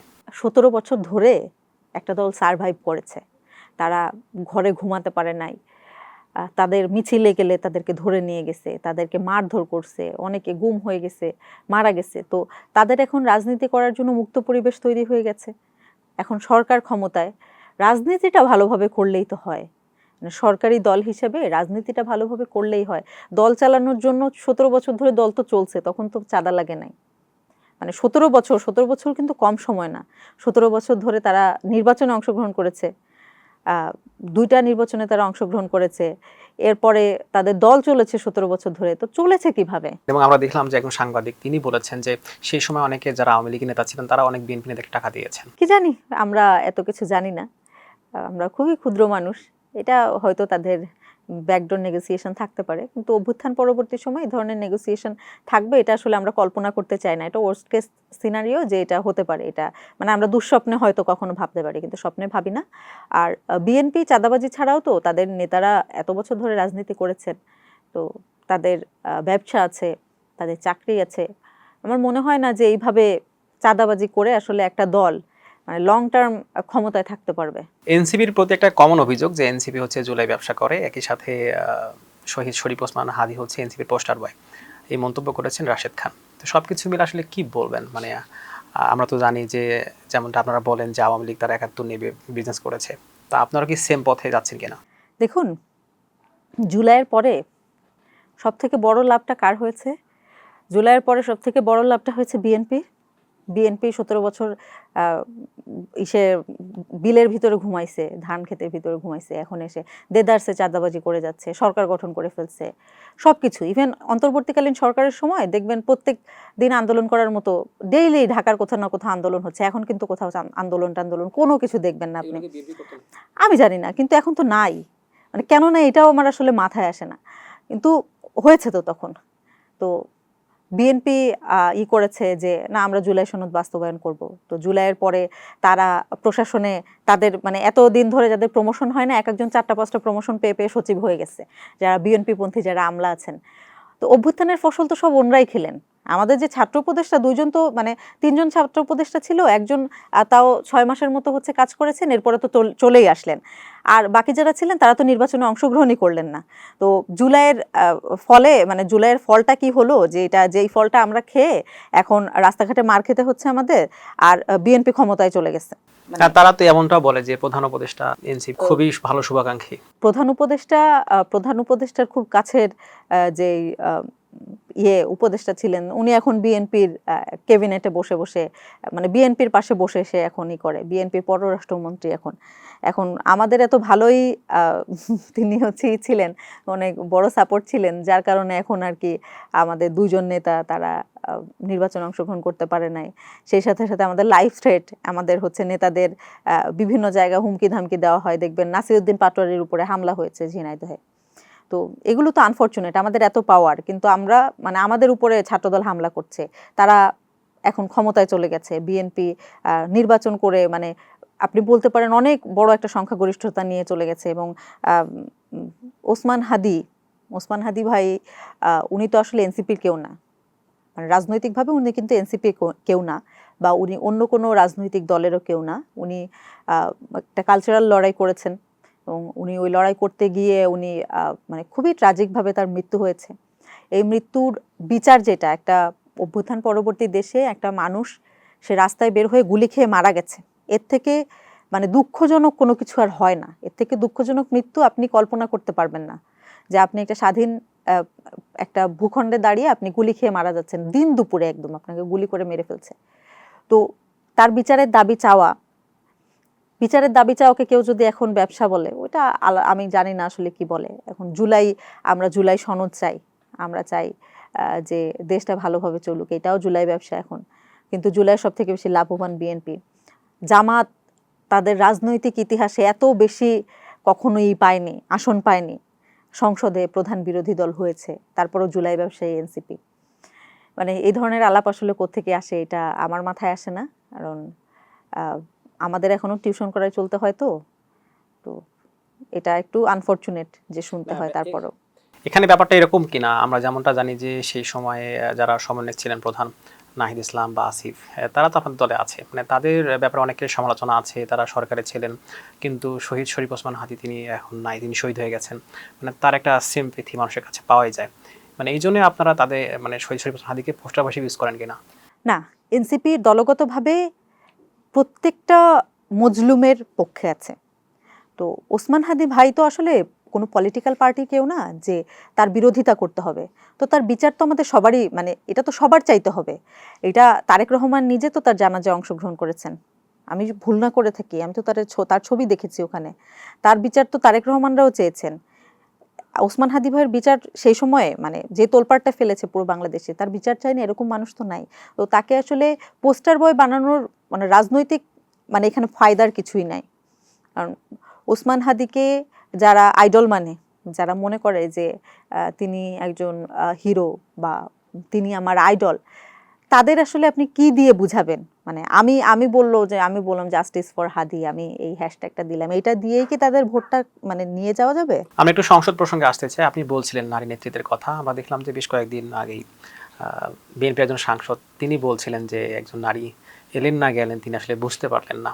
মানে এই যে নারীদের নিয়ে মন্তব্য করা হচ্ছে, আপনারাও আছেন, সংসদে আছেন, সবকিছু মিলে কি বলবেন? দেখুন, যে মন্তব্যটা উনি করেছিলেন এটা মানে এত বেশি আপত্তিকর, এটা আসলে আপনি যদি একজন নারী হন, মানে নারী যদি হতেন, তাহলে আপনি এটা বুঝতে পারতেন ইন্টেন্সিটিটা। মানে উনি যে মন্তব্যটা করেছেন, তো তখন তো আমরা এটার বিরোধিতা করেছি, এবং ওই সংসদ অধিবেশন চলাকালীন সময়ে বিরোধী দল থেকে এটার বিরোধিতা গিয়েছে, এবং পরবর্তীতে আমরা অফিসিয়ালি এটার বিরোধিতা করেছি। এবং সংসদে দাঁড়িয়ে যাদের প্রধান ছিলেন একজন নারী, সেই নারী যিনি এই পুরো কমিউনিটিকে এতদিন আগলে রেখেছেন, তাদেরই একজন সংসদে দাঁড়িয়ে অন্য একজনের চেহারা দেখা যাচ্ছে না, সেই জন্য তাকে বলছে যে উনি নাকি অন্য কেউ। এটা আসলে অবমাননাকর, কারণ দেশে তো এখন প্রযুক্তি আছে, মানে আমি বোরখা পরে আমি অন্য একজনের জায়গায় চলে যাবো, এটা তো হয় না। আপনি খালেদা জিয়ার কথা বলছিলেন সম্ভবত, কিন্তু সেখানে তো অনেক নারী সদস্য ছিল বিএনপির, তারাও তো টেবিল চাপিয়েছেন। হ্যাঁ, মানে আমি তো এটা এই জন্যই বললাম যে তাদের দলের একজন নেত্রী ছিলেন যাকে নিয়ে শেখ হাসিনা সংসদে দাঁড়িয়ে এরকম মজা করত। আপনাদের খুব স্পষ্টভাবে মনে থাকার কথা যে খালেদা জিয়াকে নিয়ে খুবই কুরুচিপূর্ণ কথাবার্তা সংসদে হতো, এবং সেই সময় টেবিল চাপড়াতো হচ্ছে সংরক্ষিত মহিলা আসনের মমতাজরা। তো ও গান গেয়ে গিয়ে সংসদে গেছেন, তারা সংসদে গান গাইতেন এবং খালেদা জিয়াকে নিয়ে কুরুচিপূর্ণ মন্তব্য করতেন। তো এই ধরনের সংস্কৃতি আমরা তখন দেখেছি। কিন্তু মানে আনফরচুনেটলি যারা রাজনীতি না করে সংসদে গিয়ে এই ধরনের আচরণ করতেন আর যারা রাজনীতি করে সংসদে যান তাদের আচরণের ভিতরে আমরা পার্থক্যটা দেখতে চাই। কিন্তু ওই দিন মন্তব্যের পরে আমরা দেখেছি টেবিল চাপড়ায় খুব উৎসাহ উদ্দীপনার সাথে তারা টেবিল চাপড়ে এটাকে উদযাপন করেছেন। এটার ব্যতিক্রমও আছে, আমরা দেখেছি মানসুর আলম কিন্তু ওই উদযাপনে অংশগ্রহণ করেন নাই। আমরা দেখেছি মাহমুদা হাবিবা ওই উদযাপনে অংশগ্রহণ করেন নাই। যারা রাজপথে যারা বোঝেন আসলে নারীদের মর্যাদার জায়গাটা, তারা কিন্তু এটা অংশগ্রহণ করেন নাই। আমি ঢালাওভাবে সবার দোষটা দিতে চাই না, কিন্তু তখন আমি এক্সপেক্ট করেছিলাম যে ওই সাংসদরা এটার প্রতিবাদ করবেন, কিন্তু করেন নাই। পরবর্তীতে বক্তব্য এক্সপাঞ্জ করে দিলে তো আসলে সবকিছু ঠিক হয়ে যায় না, কিন্তু ওই এক্সপেকটেশনটা আমাদের পূরণ হয়নি। আমরা আমরা মানে এইটা এখনো কল্পনা করতে পারি না যে বিএনপির মতো একটা দল, যাদের দুঃসময়ে একমাত্র মানে ছায়া ছিল একজন নারী, তারা একজন নারীর অবমাননায় খুব হাস্যরসাত্মকভাবে এটাকে উদযাপন করেছেন। আমাদের পক্ষ থেকে এটা আমরা বিরোধিতা করেছি, আমরা বিরোধিতা করব, এবং আমরা চাইব যে তারা যেন এই ধরনের সংস্কৃতির বিরোধিতা করেন, নিজের দলের হলেও সে যেই বলুক। মিরর ক্যাফের একটা স্পেশাল সেশন আছে, সেটি হচ্ছে যে রাজনৈতিক দলগুলো সম্পর্কে মন্তব্য করতে হয়, পজিটিভ এবং নেগেটিভ। প্রথমেই বিএনপি প্রথম যে পজিটিভ দিক সেটা হলো তারা আওয়ামী লীগের বিরুদ্ধে বেশ ইদানিং একটা বোল্ড স্টেপ নিয়েছেন, মানে পজিশন তাদের দলের বিভিন্ন বড় নেতার পক্ষ থেকে আসছে, এটা আমার কাছে পজিটিভ লেগেছে। এবং তারা গণতন্ত্রের জন্য আন্দোলন করেছেন দীর্ঘদিন ধরে, এই আন্দোলনটা জারি রাখবেন, এটা আমার মনে হয় যে এটা এখনো পজিটিভলি ভাবতে পারি যে তারা এটা জারি রাখবেন। আর নেগেটিভ তো অভাব নাই। তো আমার মনে হয় যে তাদের কর্মীদের যদি কন্ট্রোল করতে পারেন, মানে পারেন না তারা, মানে সমন্বয়হীনতা খুব বাজেভাবে মানে ফেল করেছেন ওনরা সমন্বয় করতে। এটি বড় দল হওয়ার কারণে কিনা মেবি, এবং আরও হতে পারে যে তারা এটাকে ইগনোর করেন। তো এই চাঁদাবাজির অভিযোগটা তো খুব বাজেভাবে আছে। তো এটা আমি নেগেটিভলি এটাই বলবো যে তাদের মধ্যে আমার মনে হয়েছে বড় দল হওয়া সত্ত্বেও ওই এটা নাই, সমন্বয়টা নাই। জামাতে আসলে মানে পজিটিভ, আমার আসলে জামাতকে নিয়ে এত ভালো অবজারভেশন নাই। নেগেটিভ তো অবশ্যই আছেন, তারা মনে করেন যে নারীদের আসলে দলীয় নেতা মানে তারা মানেন না আর কি, এটা তাদেরই নাই, হয়তো তাদের গঠনতন্ত্রের জন্য তারা এটা মানেন না। কিন্তু বাংলাদেশের মতো দেশে এটা খুবই নেগেটিভ। মুক্তিযুদ্ধ ইস্যুটা আমি জানি না, এটা মানে হয়তো তারা সরি বলেছেন বা তারা ক্ষমা চেয়েছেন বা রিগ্রেট করেন, এটা একটা বড় ইস্যু আছে।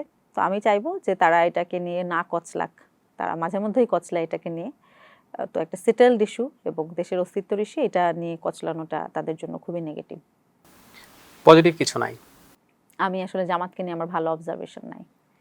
আপনি বলছিলেন নারীদের ব্যাপারে, জামাতের মহিলা তারা গঠনতন্ত্রের ব্যাপারে বলছিলেন, ধরেন যে তাদের আসলে গঠনতন্ত্রে নাই যে তারা প্রধান হতে পারবে, কিন্তু অন্য রাজনৈতিক দল যদি কথা বলি, মানে সেই বাস্তবতা কি তৈরি হয়েছে যে অন্য দল থেকে নারী প্রধান হতে পারে? বাস্তবতা একটা, আর হচ্ছে মনে করেন বাস্তবতায় হতে দিচ্ছে না, কিন্তু তাদের তো মানে কোথাও লিখিতভাবে নাই, মানে এটা ডিনায় করতে পারবে না, কিন্তু এটা ডিসকারেজ করা হয় যখন আপনি এটা লিখিতভাবে এবং প্রকাশ্যে আপনি যখন বলেন যে আমরা নারী নেতৃত্ব মানি না, এটাকে নারীদের জন্য এটা খুবই ডিসরেসপেক্টফুল। এটাকে যারা রাজনীতি করতে আসেন তাদের মানে মননকে এক ধরনের আপনি বলেন যে এটা অবমাননার শিকার হতে হয় আর কি। আমার মনে হয় যে আমি বুঝি আলাদা গ্রহের কোনো প্রাণী, তো এটা আলাদা করে ফিল করানোর কিছু নাই। যারা বাম রাজনীতি করেন, বামরা আসলে পজিটিভ হচ্ছে তাদের যে কথাগুলো, এগুলো খুবই পজিটিভ আর খুব বোল্ড, কিন্তু নেগেটিভ হচ্ছে তারা আসলে যেটা বলেন সেটা করেন না, এই কারণে তারা মানুষের কাছে পৌঁছাতে পারেন না, মেইন স্ট্রিম হতে পারছেন না। এরপরে আপনার দল এনসিপি, আমাদের সবথেকে নেগেটিভ ব্যাপারটা হচ্ছে আমরা আসলে ওই যেইটা আছে না, মানে আমরা যেটা চাই, আমরা যে কাজগুলো করি, আমরা আসলে ওইটা ওইভাবে প্রচার করতে পারি না। তো আমাদের এই জায়গায় খুব বড় খামতি আছে এখানে। আমি বলবো আমাদের একে তো সমন্বয়হীনতা আছে, আমরা খুবই নতুন দল, আমরা যেটা আসলে করি যেটা করি না সেটা খুব ভালো প্রচার হয়, কিন্তু যেটা করি সেটা প্রচার হয় না। তো এটা নিয়ে একটু উদাসীনতা আমাদের দলের ভিতরে আছে। আর পজিটিভ, আমরা নতুন একটা রাজনীতির স্বপ্ন দেখি, এবং এই স্বপ্নটা যে শুধু দেখি এরকম না, এটা আমরা বাস্তবায়নের কাজও করছি। আমাদের দলের যে নেতারা, তারা আসলে অস্পৃশ্য কেউ না, যে তাদেরকে ধরা যায় না, ছোঁয়া যায় না। তারা খুব মানে আমাদের ধরা ছোঁয়ার বাইরের মানুষ, ভিন্ন গ্রহের নেতা, এরকম কেউই না আমাদের দলের নেতারা। আমাদের নেতারা খুবই মানে জনতার কাছের মানুষ। এখানে এনসিপির প্রতি একটা কমন অভিযোগ অনেকেই করেন যে এনসিপিতে যারা আছেন তাদের মধ্যে অবিশ্বাসটা বেশি, মানে পারস্পরিক। না, এটা মানে অবিশ্বাসটা এরকম বেশি এরকম না, যে কে ডান কে বাম। দেখুন, এটা হচ্ছে একটা দল যখন গঠিত হয়, আমি বিএনপির যখন গঠিত হয়েছে তখন তাদের এই ইন্টারনাল স্ট্রাগলটা দেখি নাই, বা আওয়ামী লীগ যখন গঠিত হয়েছে তখন এটা আমরা দেখি নাই কেউ। এই কারণে, আর তখন তো ফেসবুক ছিল না, সব থেকে বড় এটা হচ্ছে। এখন তো আমাদের মধ্যে হচ্ছে স্পষ্টবাদিতা অনেক বেশি। তো আমাদের ওই দলীয় স্ট্রাকচারটা দাঁড়ায় যদি যায় আর কি, স্টাবলিশ হয়ে যায়, তখন এই ইন্টারনাল যে স্ট্রাগলটা, এটা আর কি বাইরে আসবে না কখনো। একটা দলের মধ্যে বিভিন্ন মতাদর্শের মানুষ থাকে, আমাদের একটা ডিসিশন নিতে গেলে এটা তো হয় না যে একটা মিটিং হচ্ছে ঝগড়াঝাটি হয় যে আমি এই ডিসিশনটা আমার পছন্দ না, আমি এটা জানাই, কিন্তু অনেক মানুষ আছেন যারা ওই ডিসিশনের পক্ষে, তা তর্ক বিতর্ক হয়। তর্ক বিতর্ক হলে আমাদের যে সমস্যাটা এটা হচ্ছে, এই তথ্যগুলো কিভাবে যেন বাইরে চলে যায়, কিন্তু এটা তো আসলে হওয়া উচিত না। কেউ গুপ্ত আছে কিনা এনসিপি? না, আমার মনে হয় কেউ গুপ্ত নাই, কিন্তু এটা কোনো না থাকতেও পারে, কারণ এই কথাগুলো বাইরে চলে যায়। তো ইন্টারনাল স্ট্রাগল প্রত্যেকটা দলের আছে। দেখবেন যে বিএনপি নিয়ে খুব ভালো একটা হচ্ছে মানে প্রোপাগান্ডা বলেন বা একটা কথা প্রচলিত আছে যে সালাউদ্দিন আহমেদ বিএনপিকে চালায়, তারেক রহমান চালায় না। তো এটা ওদের একটা ইন্টারনাল স্ট্রাগল। বা কেন এখন মির্জা ফখরুলকে এত সামনে দেখা যায় না, তো এইটা মানে যতটা বেশি হাইলাইটেড না হয়, তত তার থেকে বেশি মানে এনসিপির নেতাদের মধ্যে দ্বন্দ্ব, এটা হাইলাইটেড হয়। তো দ্বন্দ্বের আসলে কিছুই নাই। মানে আমাদের তো আসলে বয়স কম, আমাদের আহ্বায়ক হচ্ছে 28 বছর বয়স মাত্র। তো 28 বছর বয়সে একজনের ছাত্র রাজনীতি করা উচিত। তো সে দলের রাজনীতি করছে। সেই সাথে সাথে একটা দলের যখন প্রতিষ্ঠাকালীন সময় থাকে, তখন দেখা যায় যে প্রত্যেকটা কাজ নিজের দেখতে হচ্ছে। এটা খুবই কঠিন একটা কাজ, সমন্বয় করা অনেক বেশি কঠিন হয়ে যায়। এই কারণে আমার মনে হয় যে এই দিকটায় ফোকাস দেওয়ার, আমি বারবার বলেছি যে আমরা প্রচার করতে পারি না, এটা আমাদের অনেক বড় নেগেটিভ দিক। যেটা আমরা করি সেটা প্রচার করতে পারি না, কিন্তু যেটা করি না সেটা কিভাবে যেন নিজে থেকেই প্রচার হয়ে যায়। তো আমাদের মধ্যে ইন্টারনাল স্ট্রাগল সব দলেই আছে, আমাদের মধ্যেও আছে। মতাদর্শিক যে ক্ল্যাশ, এটা তো আরও আছে, কারণ আমরা বারবার বলছি আমরা মধ্যপন্থী। আমাদের দলে ভিতরে এরকম অনেক মানুষ আছে যারা ডানপন্থী কিন্তু উগ্র না।